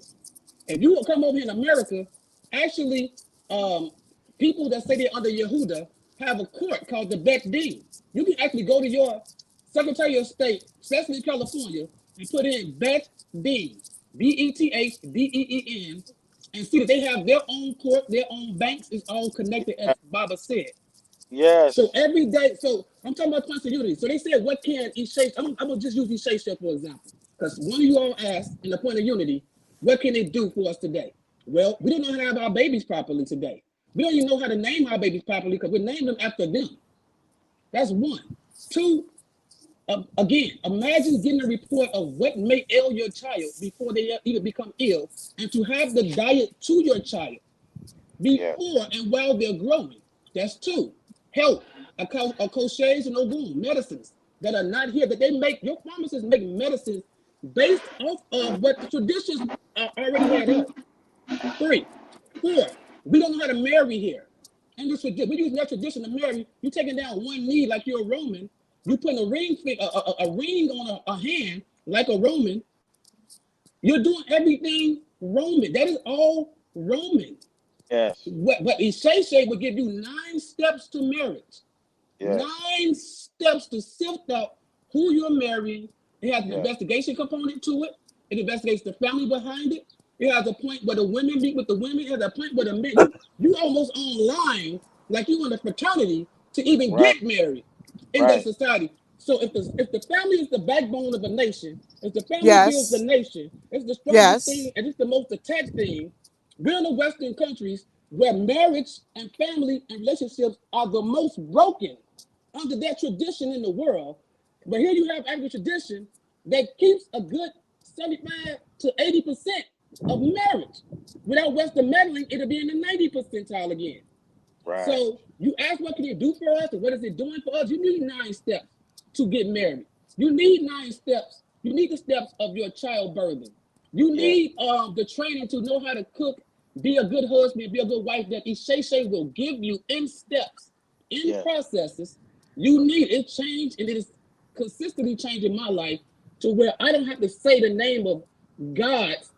When I was Christian and I said what day it was, I wasn't being very Christian because I was worshiping Thor and Woden. And some still are. So a lot of black folks, we enter these things and we don't even know what we're entering. Exactly. We don't even get all the rites of passages, no matter where we go. We don't get all the rites of passages. You don't know about Akika. Somebody don't understand they're Muslims, but they never had Akika for their child's birth, which is going to kill a goat, name the child, give you the child's destiny. It's called Akika. Look it up. Brit Mila for the Jewish people. Y'all say y'all something. We all are saying that we are something, but we don't even understand fully whatever we claim. It is time to reclaim who we are. It is time to start understanding it. It is time to start saying things different, to reprogram to detox first and program us into what we were doing when we ruled this world, when we got along as much as possible, when we were not trying to conquer everyone else's land and take everyone else's area. Yes. And another thing I want to add too, they just had a quote unquote celebration called Easter. Right?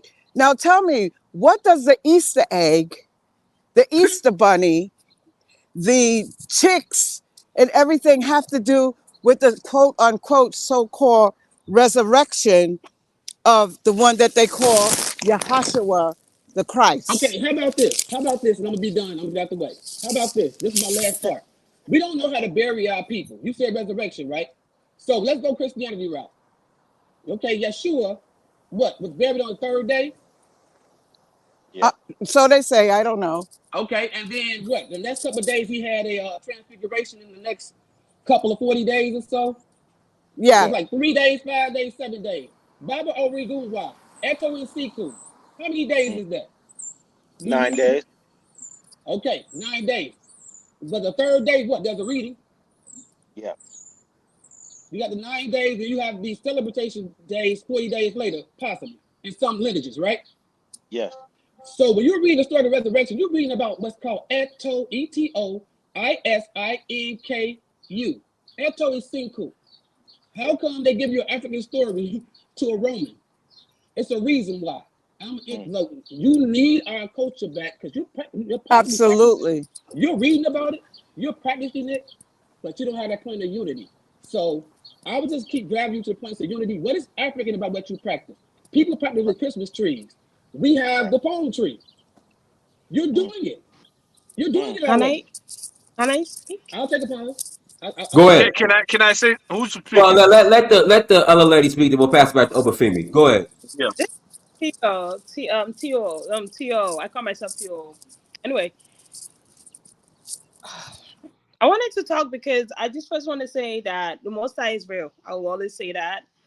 I'll always tell you all that because I'm not saying that it's real because I'm thinking it's real. I'm saying it's real. He is real because I experienced him. I experienced Father. I experienced the fact that our Creator. I'm talking about when it comes. I'm an African girl, so I would say You No, cut we out. lost her. We lost her. Go ahead, Obafemi. Oh, we lost her. Can you hear me? Okay. Yeah, I hear you fine, but we lost her. Yeah, I love the conversation, and I know that there's everything is true at once, right? And this is a part of a what we would say is an African consciousness, that or as the Haitians say, dog has four legs but only walks in one direction. And so yes, all of the parts that we bring to the conversation are legitimate and valid, um, based on our experience, what we've done and seen. What I think the topic that we're discussing is that the benefit of African spirituality to our people, and so that's the one direction, right? That's the head. Okay, how does this tradition benefit our people? And in order to do that, we've got to define what benefit is. We have to define what the desired outcome is. We have to define success for ourselves. And that is the part where I think Brother Delroy was talking about, weaning people off of Western thinking, weaning people from Christianity, but being very clear about where we're going. And that is something that Ifa does define for us. We call it the good condition. The good condition is where we eradicate ignorance, where we eradicate fear, where we make sure that there's knowledge and a great abundance for all, where we are operating according to altruism and we're taking care of the needy. All of these are attributes of the good condition, is essentially creating heaven on earth. And so when we can get clear about what our desired outcomes, and that's why the 16 agreements are so important, because it gives us concrete, definitive outcomes. And as long as you can point a straight line from what you're doing to the good condition, well, as long as you can make a straight line between what you're doing and these, our 16-point plan or our 10-point plan, whatever it is that you practice, then it creates a point of reference, right? Because we don't all have to um, be doing all the same thing. If we compare, for example, Irish people, Scottish people, French, German, Spanish, Portuguese, even Arabic, Lebanese, Israeli, they all got their own distinctions and they don't give up what they do and what they believe and how they live. But they know that when it comes down to the program and we're going to decide between them and us, we know who is we and we know who is them. And they all figure out a way to to be Scottish, to be French, to be German, to be Austrian. They figure out a way to be that, but still keep black people in their place. Right? Am I lying or am I flying? You can go to You're right. Mexico, to Argentina. I've been to them places. Hablo muy bien el español. Yo conozco los latinos, los hispanos, los españoles. I understand how the things are written. When you enter into the room, everybody knows where your place is, and they're going to all fall in line. So you need to figure it And out. that's once we know. Once we What know who we are. That's then the we're whole going to make thing. sure exactly. Make sure that they fall Yep. in line. Yeah, you can do your thing, but everybody's going to fall in line to make sure that we are in the front and we are winning all day, every day. There it is. And I think a Then, big, Okay, let me ask you that. I Know think who a we big problem. are. Did they steal anything? Do they also have an identity crisis? Because they they're do. winning Yeah, even with an identity crisis. that's exactly where I was going to say that a large part of our problem today, I think, stems from ancestral discord. And this is the identity, it manifests in all of this identity problems that we have. And I think that if the more that we deal with ancestral, alignment or, the things that you do, the Egungun people do, the Egun people, uh, that it will help us to understand that, because the ancestors actually come. I mean, when you go deep into it, the ancestors will tell you, this is what our lineage is. We have, those forces will come forward and say, I'm this, I'm that. So I think that that would be something that's really good. But yeah, you guys are cooking. You guys are Salam on point, alaikum. appreciating the conversation. I share. And I want to say, in a very simple way. I know that's Baba Shadidi. Aboru Aboye.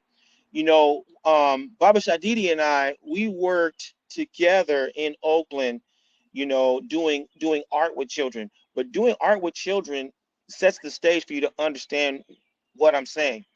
What do I mean? We used to do plays based on African. We took Odu Ifa and we rendered Odu Ifa as plays for school-age children, 5 to 12 years of age. But in order for the children to do the play, what we did was they did costume design, we did set design, we did dance, we did drumming and percussion, we did the whole production, acting and everything. But in order for the children to do it, we had to tell them, this is what the backdrop of the village is going to look like. You're going to paint a backdrop like this. This is what the king's costume is going to be. This is what the queen is going to be. This is what the warrior is going to be. This is what the priest is going to look like. We have to have a clear vision of what we're doing, and everybody plays a part. That's what we're looking at right now. We need to just be clear about what's the desired outcome. When we're successful, what will it look like? Oh, it will look like a house this way, that way. Who can provide the best resources? Who can make the best costume? Who can sing the best song? Who can build the best roof? Who can build the best road? Who can make the best banking system?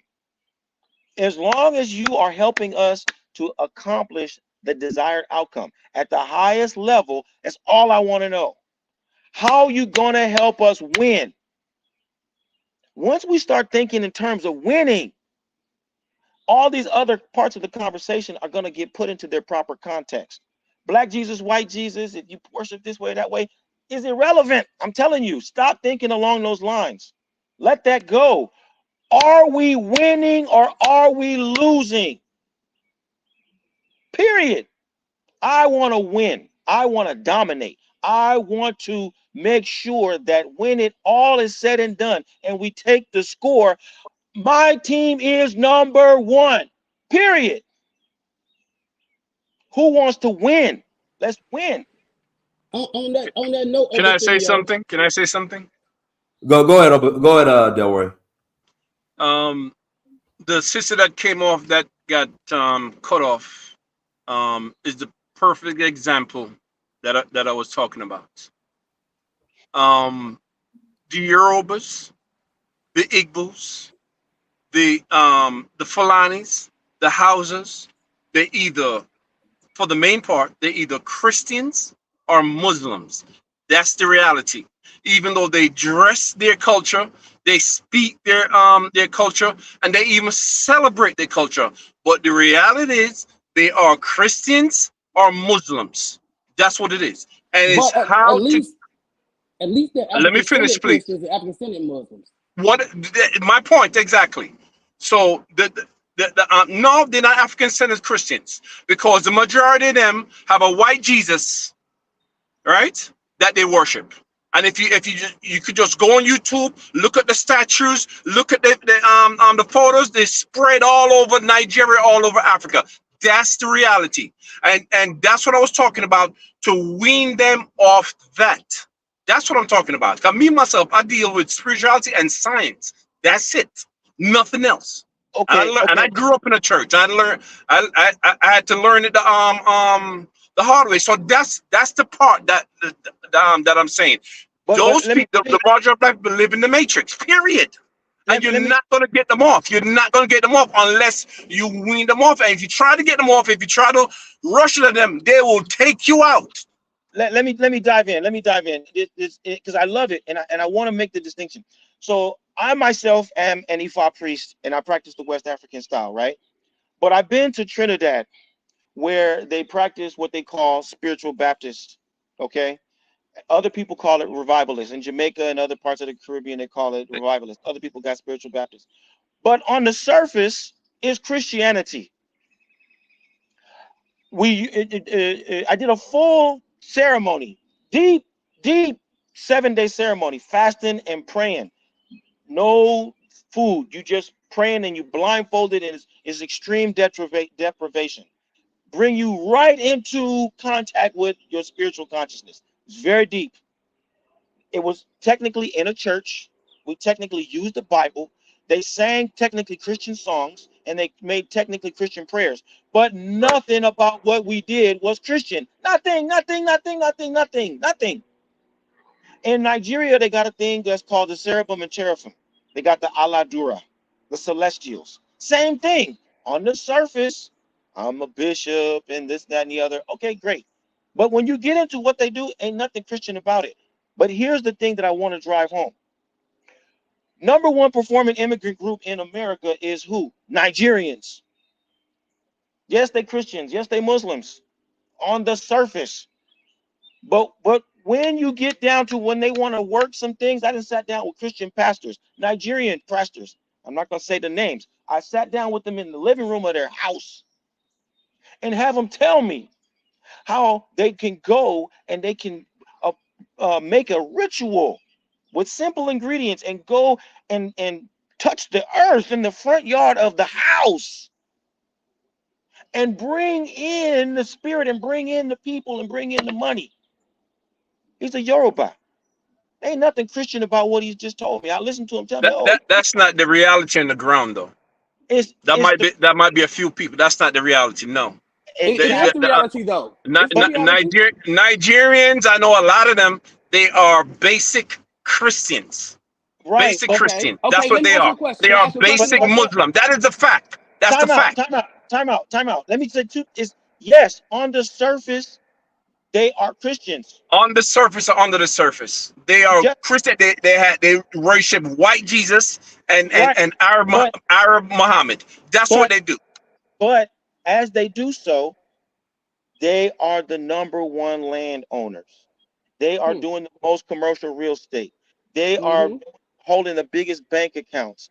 They are moving the most money back and forth between here and the continent. They're running things. Yes, it looks like it, and they may be genuine about their Christianity. I'm not trying to, but what I'm trying to drive home for all of us here. They are number one landowners where? Here in the United States? Yes. Nah, that's not true, bro. Among immigrants. No, Look it up. Look it up. That's not true. Look it up. That is not true. That is not true. They're not number one owners in their own country. And in how their can country. that Yes, of What course. are you talking about? Oh God, man, stop the it! Stop! Western? We not doing this today. Stop it! They are. Stop They it! are. They are the Stop number it! one. Stop You know what I'm saying? What we're talking about is power. We're not talking about religion. What has our people locked in? And I'm a religious person, but I'm telling you, it's not about religion. As I long as you're know. thinking that It's it's not. about religion, you're gonna keep losing. Nobody wins a war with religion. Nobody's going out on the battlefield with a Bible. Nobody's going into the market with a Bible. Nobody. Tell Nobody's them going into the courtroom with a Bible. As a They they do. go Nigerian, there with a They do in the lawyer. courtroom with the Bible. They as a going, but Nigerian, I would like to interject about the religion thing. the religion. Please do. Let's hear what you have to say. My grandmother, she was a leader for an Anglican church called St. Andrews. But this Okay. lady, she reads the Bible for the church every Sunday. But Yeah. this woman is an Ifa priest. Thank It's you. just every I mean, there's something called bere. I'm sure the Ifa priests know what it's called bere. When in Yoruba culture, Yes. whereby they use the blade to put some medicine, they put some Yes. powder and put in your Yes. head. You know what I'm Yes. talking about, right? Yes. So most Nigerians, Igbo, Yoruba, yes, there's that Christianity facade. We understand the spiritual aspect of it and the power it brings. Yeah. You go into a congregation among people and harnessing that power. But behind that, a lot of Africans we still look at that traditional aspect of our culture, and we know how powerful it is. So yes, most Nigerians, most Africans still go back to that tradition. Yes. Can Everybody I add to knows. that? That's not the reality on the ground. I am Not the Nigerian. I've reality. lived this reality. I've lived this reality And every so day. what? And so what? And so Okay, and what? I know more about my culture than you. And so so what? You think so? I guarantee yes, you don't. I am born and raised Okay. in Nigeria. The Delroy. only people they worship Hold over on, there is white Jesus, and you know that. Come on now. Delroy. We can't really say that until we go to Nigeria.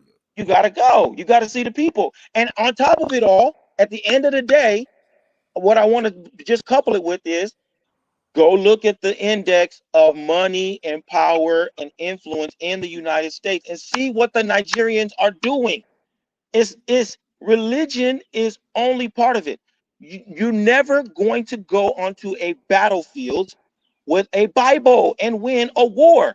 If you think you're going to go into a battlefield with everybody holding Bibles and reciting, quite quoting biblical verses, then you're going to get what you deserve.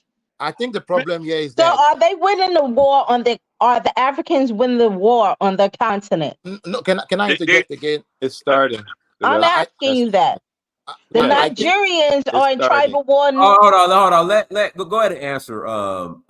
Since you're on, go ahead, Cosmic, answer. because you see, don't forget the art of war is deception, Benny, and there are different areas and aspects you fight wars. There's physical war, yes, there's psychological war, there's even biological warfare. yes, Like it was alluding to the Ifa priest. Until we know ourselves, then our philosophical thoughts start becoming authentic. Then we start thinking as who we are. Then we yes, start seeing the various areas at which we have to fight these wars. Because yes, now we can see the different angles these enemies is coming from. But yes, if you are not conscious of yourself or conscious or aware of your more ways of the way your people think and the way they see life and what they hold as precious as life, as living life, you will be lost. You will not know where war is coming from because yes, those people who know you very well will know the area, the angle at which you are not looking at to come from. For example, yes. now, if I know now, I was reading some old Ifa yesterday with Turameji, Mm, and because that's my OB. And mm, as I was reading then it started speaking about the white man this the white man has did this, the white man has done that. I was like, mm, is it my people that wrote this, or is it the white man, mm, the Brazilian white Ifa priests who have mm, come into these things and start mm, putting themselves into these things? You see, mm, right there, that is war. That's war. Teach. That's And it's war. in degrees too. So Delroy, I understand what you're saying. There are degrees of I would say indoctrination or mental slavery. But if you go deep into if you know the mores of the culture, you can still see that even some of the most indoctrinated folks on the continent or wherever we are, there's still some underlying thing about that we have this view that is different than people from Europe or whatever. That is our foundation, you know. Yes. So that's what I want to say. I want to say my last comment, and I'll be done. Yeah. And I want to bring it home with Obafemi because this show he's the hosting the guest host. Obafemi has a class on Ori studies, which Obafemi I do want to take that. It deals with your mindset. He brought up T. Odara Majemu, bringing about the good condition. Benny. And working with your mindset, your Ori, your languages, your daily prayer, your meditation. That's all Ori work. And he has a class on that. That I am looking forward to joining when he has his next cohort, as well as bringing his point home. Look at the Catholic Church. When you see a Catholic Church, you see a school, a place where there are nuns who come from all over the world. That's a mission. They have 501c3s to move. They have land in trust. They have colleges. They pretty much have a court you don't even see. Then you got to see this. We practice things we don't really understand. Because if you understood, the Vatican comes from the word Vaticanus, which means divination. Their leader's title is Papa. Same as Baba Origunwa and myself, Ababa. It is not as much different as you're making it. It's the indoctrination that's making you make it different. Exodus, and let me finish. For those who do read the Bible and read the Torah, Bereshit and Exodus, or Parasha and Exodus 31. You'll see an initiation. Exodus 31. Go read it. There's an initiation there. There's our crochet or ointment there. There is incense there. There is medicine there, calamus leaf, all kinds of things there.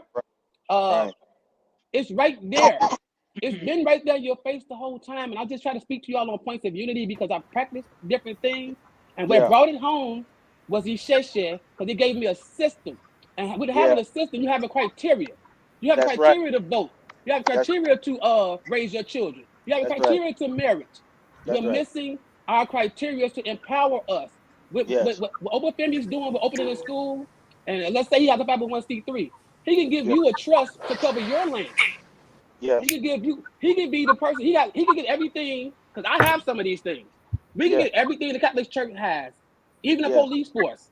They have, their universities have their own police force. There's nothing stopping us but us. Go and follow your own. If you support Obafemi, you support his school. If it grows and he can help cover your land with a trust, because Isheshe can have a trust too. The U.S. military recognizes D5. When you're a soldier now. We become chaplains. We are judges. You can do everything they've done. And they showed you the way. And they didn't turn your color. When I was in the Catholic Church, the sisters over me were like from India, China, Brazil, America. The father's the same. Why don't we get it? Why can't we take our African spirituality? They offer us 501c3s. I have one. I think Baba has one. Some of you all have one, but you're not using it right. You're not tax. You'll be tax exempt. You'll be able to build. You'll be able to get bonds. You have the system. Now use it. Can I say something before I get off? Exactly. Thank you, Bob. Can I say something real quick before I get off? I have to get off. Okay. All right. Go ahead. Yeah. I got to go cook. I was just watching. I tell people all the time when I come on this platform, I live and work all over the United States in about 37 states. Right? I've been doing it for 20 years. So I see a lot and I know a lot. Right? And I only deal with practicality. And I was watching a video last week and in Nigeria. Igbo, I don't know if it was a priest or what. They didn't state what it was. But he was dressed in his attire and he obviously not a Christian, right? But he was arguing with same Igbo people. They are Christian. And he was trying to tell them X, Y, and Z. And they're telling them, listen, Jesus is the Jesus is the way, and we cannot go to heaven. And they laid out the entire Christian doctrine to him, and it was a back and forth argument with him, and he couldn't get through to them. Right, so that's the practicality that I'm trying to deal with, and this is the majority of black people in the Caribbean, South America, Africa, the whole nine yards. Right, Yeah. Yes, I see them celebrating their indigenous beliefs and stuff like that, but they go right back.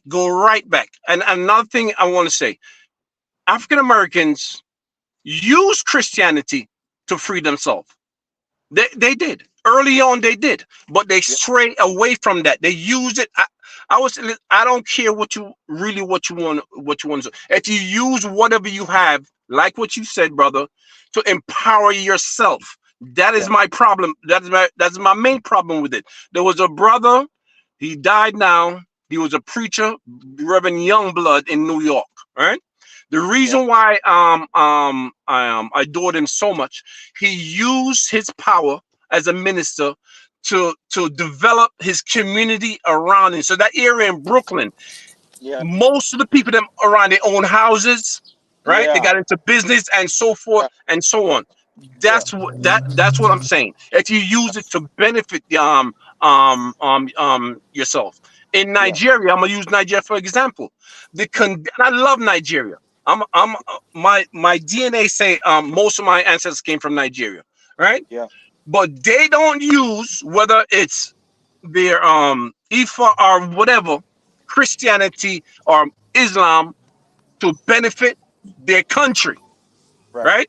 Because it's in complete disarray, and I go for Ghana and the rest of them. Right, so that's what I'm saying. What did you were just talking about? They own this, they own that, they send money home, they do all that. What do you do? What do you guys are doing to develop your country? The entire place is a total wreck. Yes, it's moving along. Some people are doing something here, something there, but it's a total mess. That's what I'm saying. I'm dealing with the practicality of That's it. the leadership. That Right? has to do with the It's not government, the only the leadership. leadership, ma'am. It's the entire leadership and people. All of them. All Okay. of them. I mean, I do agree with you as a Nigerian, because I do think the biggest problem to Nigeria and Pan-Africanism is Nigerian youth. I feel like we're very comfortable in our oppression, and I feel like a lot of Nigerians, they actually want to integrate into the white society. Now, the question now begs itself, why is that?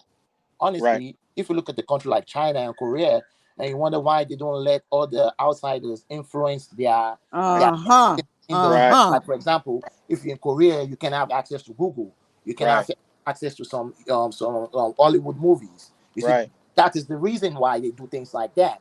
You get what I'm saying? That so that the next generation or the population will not start seeking for quote unquote like a greener pasture, or this is better or something like that, which in turn disrupts the society. So Nigeria, for example, anything can come into Nigeria right now. Any philosophy, any product, anything can come into Nigeria without nobody investigating it. Right. So Nigerian youth right now are the problem to Nigeria, because if we look at our neighbors, look at Burkina Faso, look at Niger, look at Mali, look at Senegal, you see the youth of that country standing up. Now, what do those people have in common that Nigeria does not have in common? If you look at Senegal or Mali, for example, it's more like a monolithic society. 90% of that society is Islam. You get what I'm saying? It's only about 2 or 3 tribes, and they understand the same language. You understand each other's language. You get what I'm saying? So there's more than 2 or 3 tribes, right? But you're right. Islam unites them, and right. So they have a singularity of thought. Now, if you go to Nigeria, you ask 100 person one thing, 100 person will give you 100 different answers. Right. If you go to Nigeria and say what is your oppression right now, 100 people will tell you 100 different things. Right. So Nigeria, the solution to Nigeria is regionalization. Yes. The Yoruba needs to go here. The Igbo needs to go here. No, we don't hate each other. We're just going back home to just repair our home. The Hausa go here. Everybody else go here. Then every year we come to the middle and we talk. Yeah. That is because Nigeria is a country of many nations. Many. Yes. Hundreds. Let me pass the T.O. T.O. Go ahead, T.O. I think T.O. was did she fall off? Is she still here? Okay, she left. Can I just interject something, please? Well, And then let me not just because there's people okay. that have been waiting. Moten Gator. Okay, go ahead. Moten Gator. Unmute yourself, Moten Gator. Oh yeah, hey man, that's me. Beautiful. I was just contemplating a question. I hope you know what I mean. But is there any way to unify any group of people without them trusting one another? I think not. But I would like to see if someone can propose how that can be done without trust. Okay, beautiful. Trust. So trust is built on experience, and what we have to do is take risks according to the trust that we have established with one another. And as we do small things and build trust within ourselves, then we can build more trust with one another. So what I mean by that is relating it back to African spirituality. My own practice is based on helping you as the individual start to establish a deeper trust in yourself. Do I trust myself? If I say I'm going to pray this time in this way, can I trust that I'm going to do that? And, I was watching Kobe Bryant. I shared this on my Facebook today. I love Kobe Bryant for this. He's like, hey, I made an agreement with myself. And the agreement is that this is what I'm going to do. This is the work I'm going to put in. And it's not negotiable. Once I have that kind of an understanding with myself, going back to what the brother, I think Cosmic, was saying about Ordi, this is the essence of Ordi. If I trust that I brought something to the world and I'm not just an empty vessel, I'm not just a blank slate, but I brought something to the world and I can manifest that something, do I trust that I can do the steps that are necessary to manifest my vision into the world? Benny, your Ordi is number one. Once we establish that, we build upon that, it becomes easier to trust the next man. Excuse me. Is it true also that Orisha is akin to animism? No, let me interject right there. So I am a student of Bobby Emmett. I don't know if the Ifa priests know Bobby Emmett. I know Bobby Hemmett. Right. So okay, Bobby Hemmett. I heard of him. Right. So when you're talking about Ifa, divination is different from voodoo. Oh, I do voodoo. Right. So voodoo is more earnest in energy. There are different type of energies around you, those you can see and those you can't see. So it all comes down to earnest in energy. Ogun is the energy of pathway. There's different type of Ogun, for example. There's Ogun that opens the door. There's Ogun the killer. Right. There's Ogun the rescuer. Right. There's Ogun the the gigolo. Right.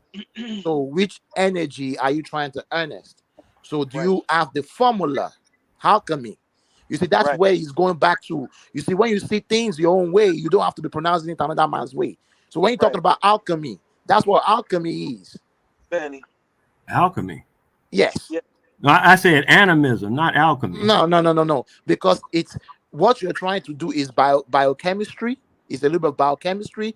It's a little bit of energy work. I don't have all the right words right now. So there are different kind of alchemy. You have spiritual alchemy. You get what I'm saying? You have physical alchemy. You have emotional alchemy. So alchemy is just turning one thing from one state to another. Yes. But animism is a word that was used. I don't know exactly, turn of this century, probably. I'm going to say through psychology or psychiatry. You'll see people like Freud and using the word animism to describe African spirituality. Well, that's the European. Okay, hold on. Let me say something right here, right? That's it. Like, for example, I always say this, right? The European is the last born of the human race. Benny. So anything it says or defines or put its perspective to, I see it as the perception of the child. Yes. You get what I'm saying? How can you define something you don't understand? Yes. Right. How can you name something that you did not create? That's right. You You see just what I'm got here. saying? But you are not going to see this or think about it like this unless you are um um um covered in your Africanness. You are in Yeah. tune with your Africanness. You Yes. you you are in tune with your ancestors. You Yes. have genetic memory. Yes. Like me, I can read some things right now in Ifa and nah, man, this white boy don't tamper with this shit Yes. because I have the genetic memory to remember. Yes. Because I am a sum total of all my ancestors. Benny. So Isn't that? all the I so want Isn't, all the so what? can I bring up I was something? saying, isn't that what the Ori is for the ancestral That's lineage? Egun. That is Egun. That's Egungun. This is related to the conversation. So it was brought to my attention. I think who brought? Oh, I was in a space in Twitter space, and this brother from Mali brings this information up about this new center that opened up. I don't know, fairly recently, a couple of months ago in Bamako, and it's listen to this now. So the center's called the Center for something like this. I'm kind of saying, it paraphrasing or whatever, for witchcraft and occultism. Okay. So that's supposedly the name of the center, allegedly. So Okay. he gives me some information. So while we're in the spaces talking, everybody, we're talking about this.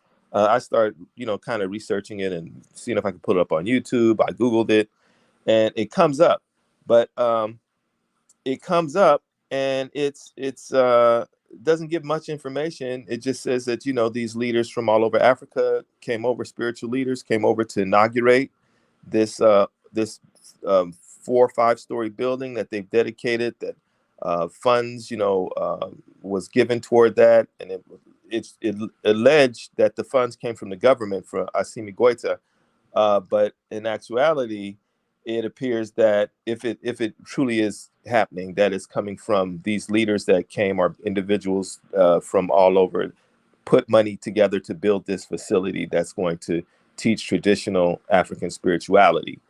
Okay. So I was praising it and happy and everything, and I Googled it, and I'm like, well, why are they using witchcraft and occultism? No, that doesn't add up. So something's wrong. So anyway, I still was glad about it.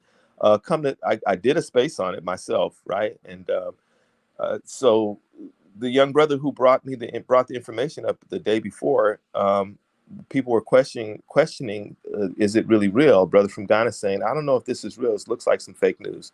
So the young brother started putting information into the little jumbotron where you could see it, and I thought, okay, he's validating it. But I didn't read it because I was hosting a space.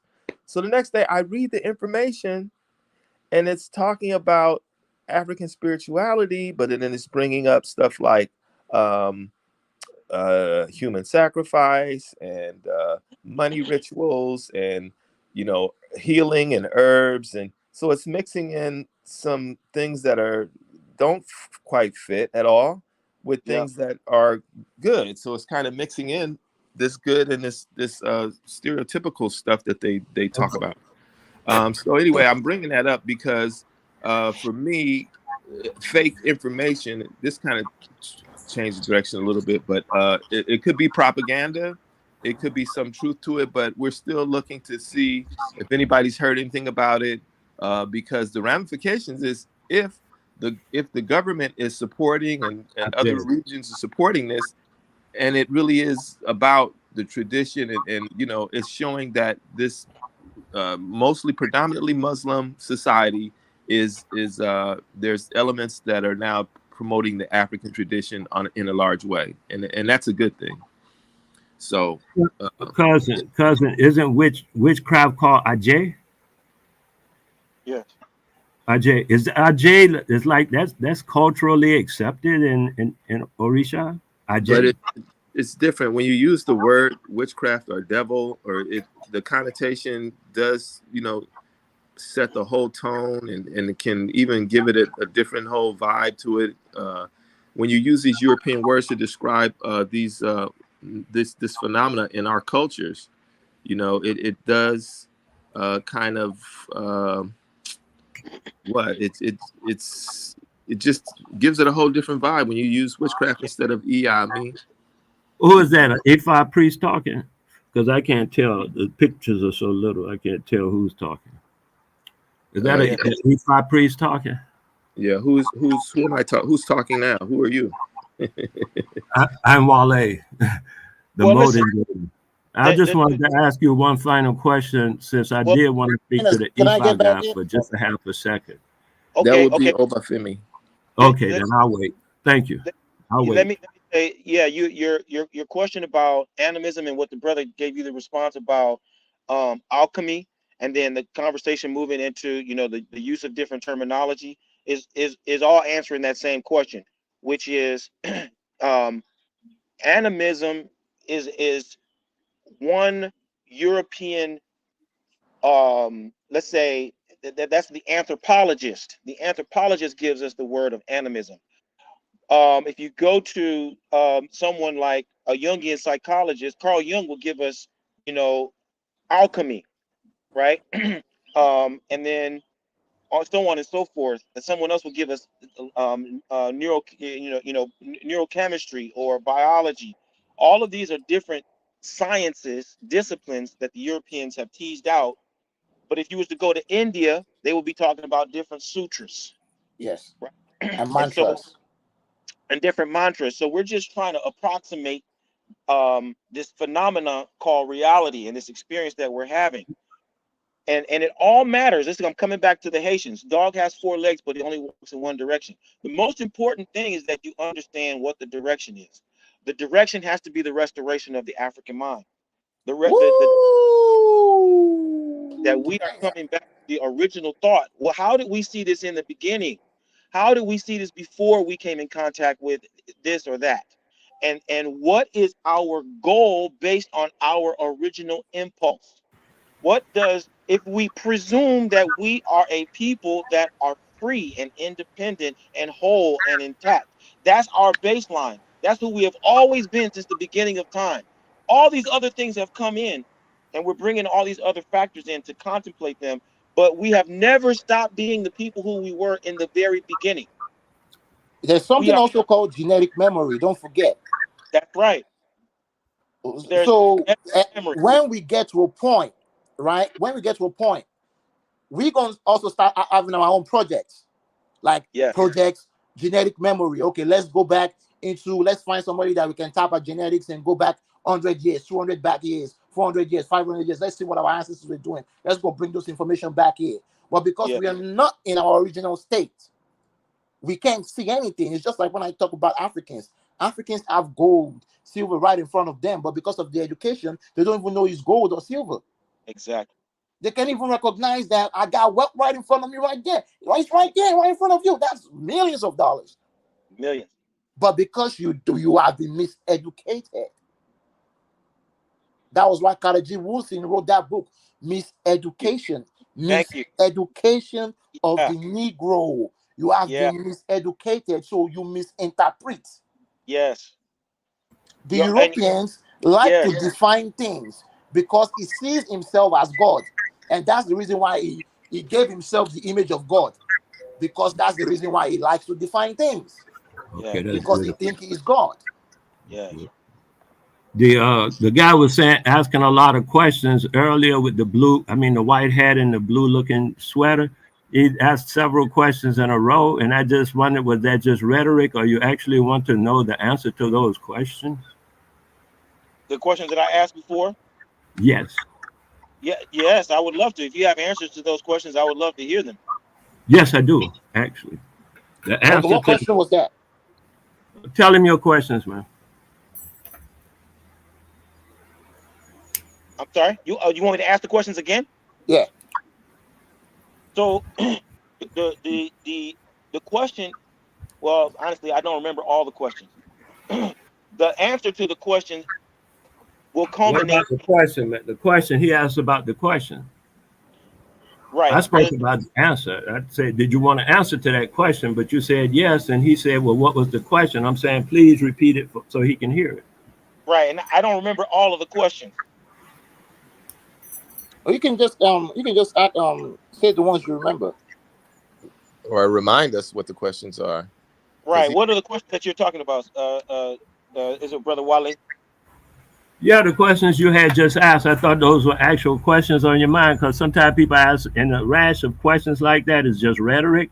They're not really asking for answers. They're just asking for rhetorical whatever, I don't know. But when you ask a question, my mind thinks to answer it immediately. So that's why I got the questions. So what's the question? Nobody remembers the question? Rhetoric. Yeah, maybe it was just some rhetoric. Right. But so the question, the questions only matter relative to the answer, and the answer is, how do we restore the African mind? Oh, that's simple. That is it. That is simple. Okay, you go ahead, man. I do not think that I do not believe this idea that every black people, all the black people must unite at the same time. I don't believe that. I believe that like-minded Pan-African who are well-to-do need to unite. We need to unite, and we need to unite economically. We need to unite in every aspect of building a society. I agree, and then it'll be the core, because a lot of times most things start from a core, and if your core creates a strategy to educate, because the key is, if you can put a African-centered education to replace the colonized after leftover in the world, not even just Africa but everywhere where we are, we're getting this colonial education. That is what the core should be doing, thinking about, strategizing about. That's the winning, right? Yeah. You said something about and brought up black dot and melanin to me when you said genetic memory or ancestral memory. Let me answer his question before you go on. I know that guy told you something, and I just want to make sure I answer the man's question before they go on, because I have an answer to his question that was not that stuff that other dude was saying. We've been looking at that other stuff for how many hundreds of years, where we work together, this and that, all that kind of stuff like that, and them instructions about get together and we do this and y'all get together and do that. We've been doing that for hundreds of years already. And this is where it has us. So I'm saying, if you want a real answer, that's what I'm talking about. Only takes brother, please just answer the question, please. Okay. We don't need the bill. Just answer the question. Go ahead. Okay, here we go. The question is truth. When we speak truth, when we make a commitment, a solitary commitment to speak the truth all the time, I'm talking about voodoo here. When we're talking about making a solitary commitment, that's the only law we need, to speak the truth all the time. And then we build confidence in one another. We build trust in one another. And with trust, then we can possibly get to unity. My first question was, how do you have unity without trust? It's impossible. You must learn to trust. And then when you have blood brothers or voodoo brothers, however y'all make the jail or the bond of this truth, that every time I open my mouth, truth coming out. Every time you open your mouth, truth coming out. And we know that all around us, truth coming out. Then we have a chance, because that was the worldview of our ancestors. So far, that's what I've found to be the answer. Is one simple law. It's simple. Everybody can do it. Children can do it. Adults can do it. You don't have to read a book. You don't have to watch TV. You don't have to study nothing. You don't have to be no student of this and that. Just speak truth always. Get us back in favor with our ancestors and the Creator, and we will flourish. It's simple like that. I think. Let me say something to that. Yeah, that's my answer, man. Hold on, let me say something real quick. I think truth is overrated.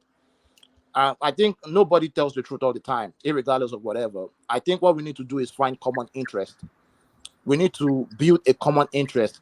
If maybe that may be economics, it could be religion, but something that ties us together, that makes us move together. That irregardless of whatever it might be, because we believe in that common interest, we have that common interest together, we are forced to move together. So I think that has to be economics. Because if we were hiring ourselves and we create jobs for ourselves, for example, and you know that you are getting better paid right here being in your community, and you are comfortable being in your community and among your friends, and it's beneficial to you, Yep. You would not want to lose that. So anything that wants to tackle that, you are ready to fight that. Yep. So if you have a situation whereby 10 million people have common interest, the same common interest, and somebody is threatening that, those 10 million people will stand up together. That's right. Yeah, but your truth part. So here's something I'll just interject really quickly. The Twa, we've been told from a historic point of view that the Twa people don't lie. They don't tell lies. In fact, I've met one in the Congolese community in the Bay Area in Oakland.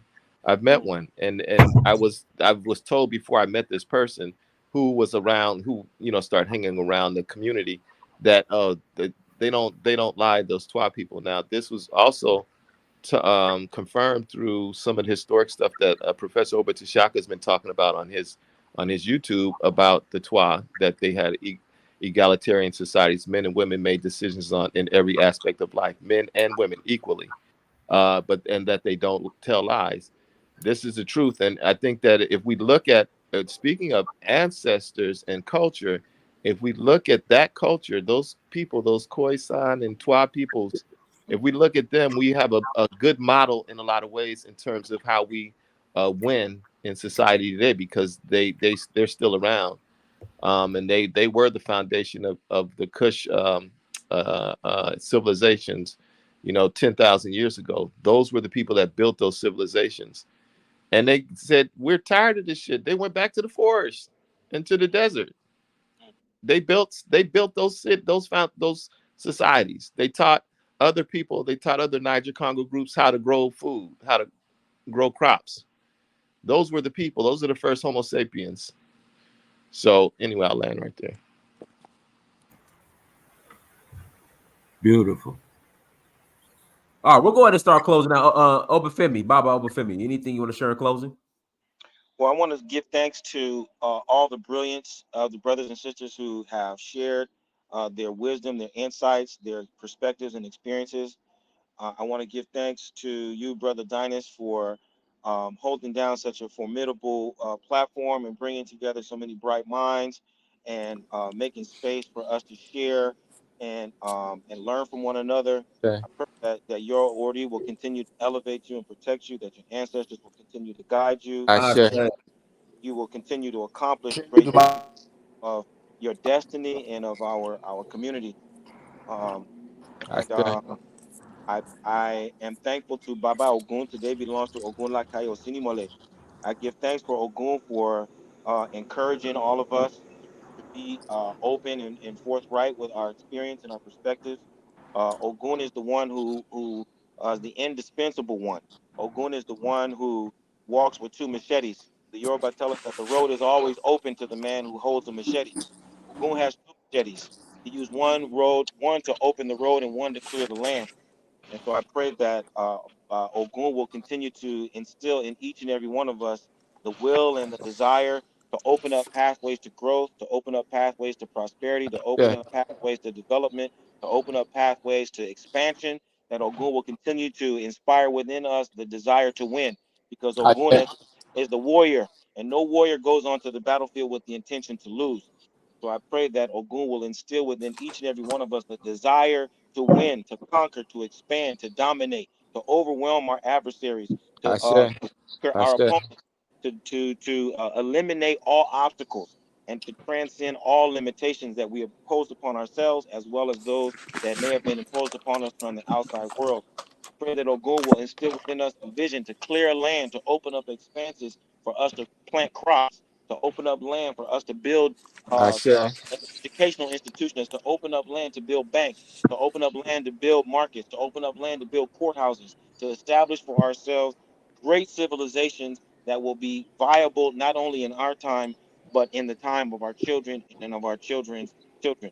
I pray that as we become the ancestors tomorrow, that our grandchildren, our great-great-grandchildren will look back upon us with pride, with honor, and with a sense of real to say that those are my people. That's my father. That's my grandfather. That's my great-grandmother. That's my great-aunt. I come from that great lineage. I pray that Ogun will help us to forge a path of distinction that our future generations will be proud of. Ashe. How can we contact you? How can we contact you? How can we contact you? How can we contact? Yeah, how can we contact you about the school? Obafemio.com, and Obafemio.com, you'll see all the other links that go to And the school and to the Abeokuta campus that we're building in West Africa. And the name of this channel is, because I just jumped on, I didn't even look to see so I could write all the information down. It's What is the called platform? Search for Uhuru. All one phrase. Search for Uhuru.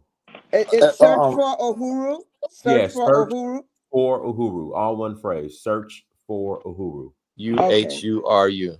Yes, search Dynas. for Uhuru. Yes. Dynas, I would like to say something before you go. Okay. Okay, go ahead. Uhuru. Okay. Yeah, just subscribe. I am. Yes, ma'am. So I am. anybody listening to this right now, I'm trying to create an economical group that can go to Nigeria and start a business. I don't know how that's going to start, but I need 50 to 100 African, Black American, Caribbeans who we can What put type our of money business? What I'm together. type of business? interested. I'm It does not interested. matter. We can have different type of business. The agenda is to invest in any sectors of business, any lucrative sector of business. We are investing in there, and it's all about ownership. So we're going to create a trust, and let's say we are able to have 10 businesses, lucrative businesses. We'll be paying dividends and shares, so you'll be getting your return. So I haven't started. I'm still in the process of planning it. But I do feel like Nigeria has a lot of potential, and we need to start going there and start establishing all kind of businesses in there, food business, tourist business, and things like that. And being an indigenous Nigerian myself, I'm born and raised in Lagos State. My family is from Ogun State, Abeokuta Ijemo. There's so many opportunities, and I'm seeing so many Europeans going to Africa and Nigeria right now. I'm scared. That's right. And That's I right. really want a situation whereby we have a group, a money group. Maybe we're buying apartments. Maybe we're buying, we're starting on food chain businesses. Maybe, maybe it's technological businesses. And and I also don't want to be a vacuum in here. I also don't want to be the only one saying that this is what I want to do. I want people who can input their idea. We sit together, we'll plan, and all of us vote together on what course of action we're going to take first, second, third, fourth, fifth. So that is what I'm trying to create right now. So anybody, Hey, Cosmic, can you do me a favor? I want to allow Kurt to speak as well, real quick. I'll meet you in a second, Kurt. Can you can you just send me an email? I'm gonna put my email address in the chat room. Send me an email, include your contact information. Okay, I got you. And then we'll take it from there. Let me unmute Kurt because he's been waiting. I'm gonna give him an opportunity to speak. Then we'll close out. Voodoo Aboy Aboshishe. Go ahead, tell us today what you work from. Baba, Efumbola. Hey, Efumbola, Eko Meta. Oh man, it's such a pleasure. Brother Dynas, I'm so glad to see that you got Baba Obafemi Origunwa on your show. And prayerfully, this will continue on. So shout out to you for doing this great work. And like you said, you're really you're stepping it up. Like you're coming into a whole nother space by bringing this great Baba onto your show. Definitely, I've worked with Baba Obafemi, and I would definitely say that his work and what he stands for, it's in the spirit of consistency, very high standards of excellence, and I don't even have necessarily the words. I'm just reaching out because I'm glad that you have him on your show. And Baba, I definitely want to say that thank you for all that you have done for me in the past and even to this day. The everything that you've done and continue to do still holds weight in my life personally. And I just want to let you know that personally for me, to you, that your work is up there, is high. And I've actually had other Babas actually listen to a dafa that you had did for me, and they said, "Who is this man?" This is a Baba from Nigeria. He said, "Whoever this Baba is knows his stuff." Knows his stuff through and through. He said all the answers that you're looking for, so on and so forth, is in what this Baba said in this particular reading right here, in this particular Itar reading. Yes. So I just want to give a shout out to you once again. It's in my spirit to circle back, if you know what I mean. Ben, Yeah, to circle back. So definitely, that's all I really want to say. You know, I want to touch base. I saw the last show, and I'm seeing this one. I'm like, oh man, this is a blessing to see Baba on the show now, yeah, like again within a week. So yeah, I definitely continue to spread the word. And I've been actually showing other people your work as well, and the books, everything. You know what I'm saying? So definitely, I'll be circling back. And yeah, just want to give a shout out to you and Brother Dinus for actually having a platform for Baba to come on. give Cool. thanks. Yeah, Give thanks. absolutely.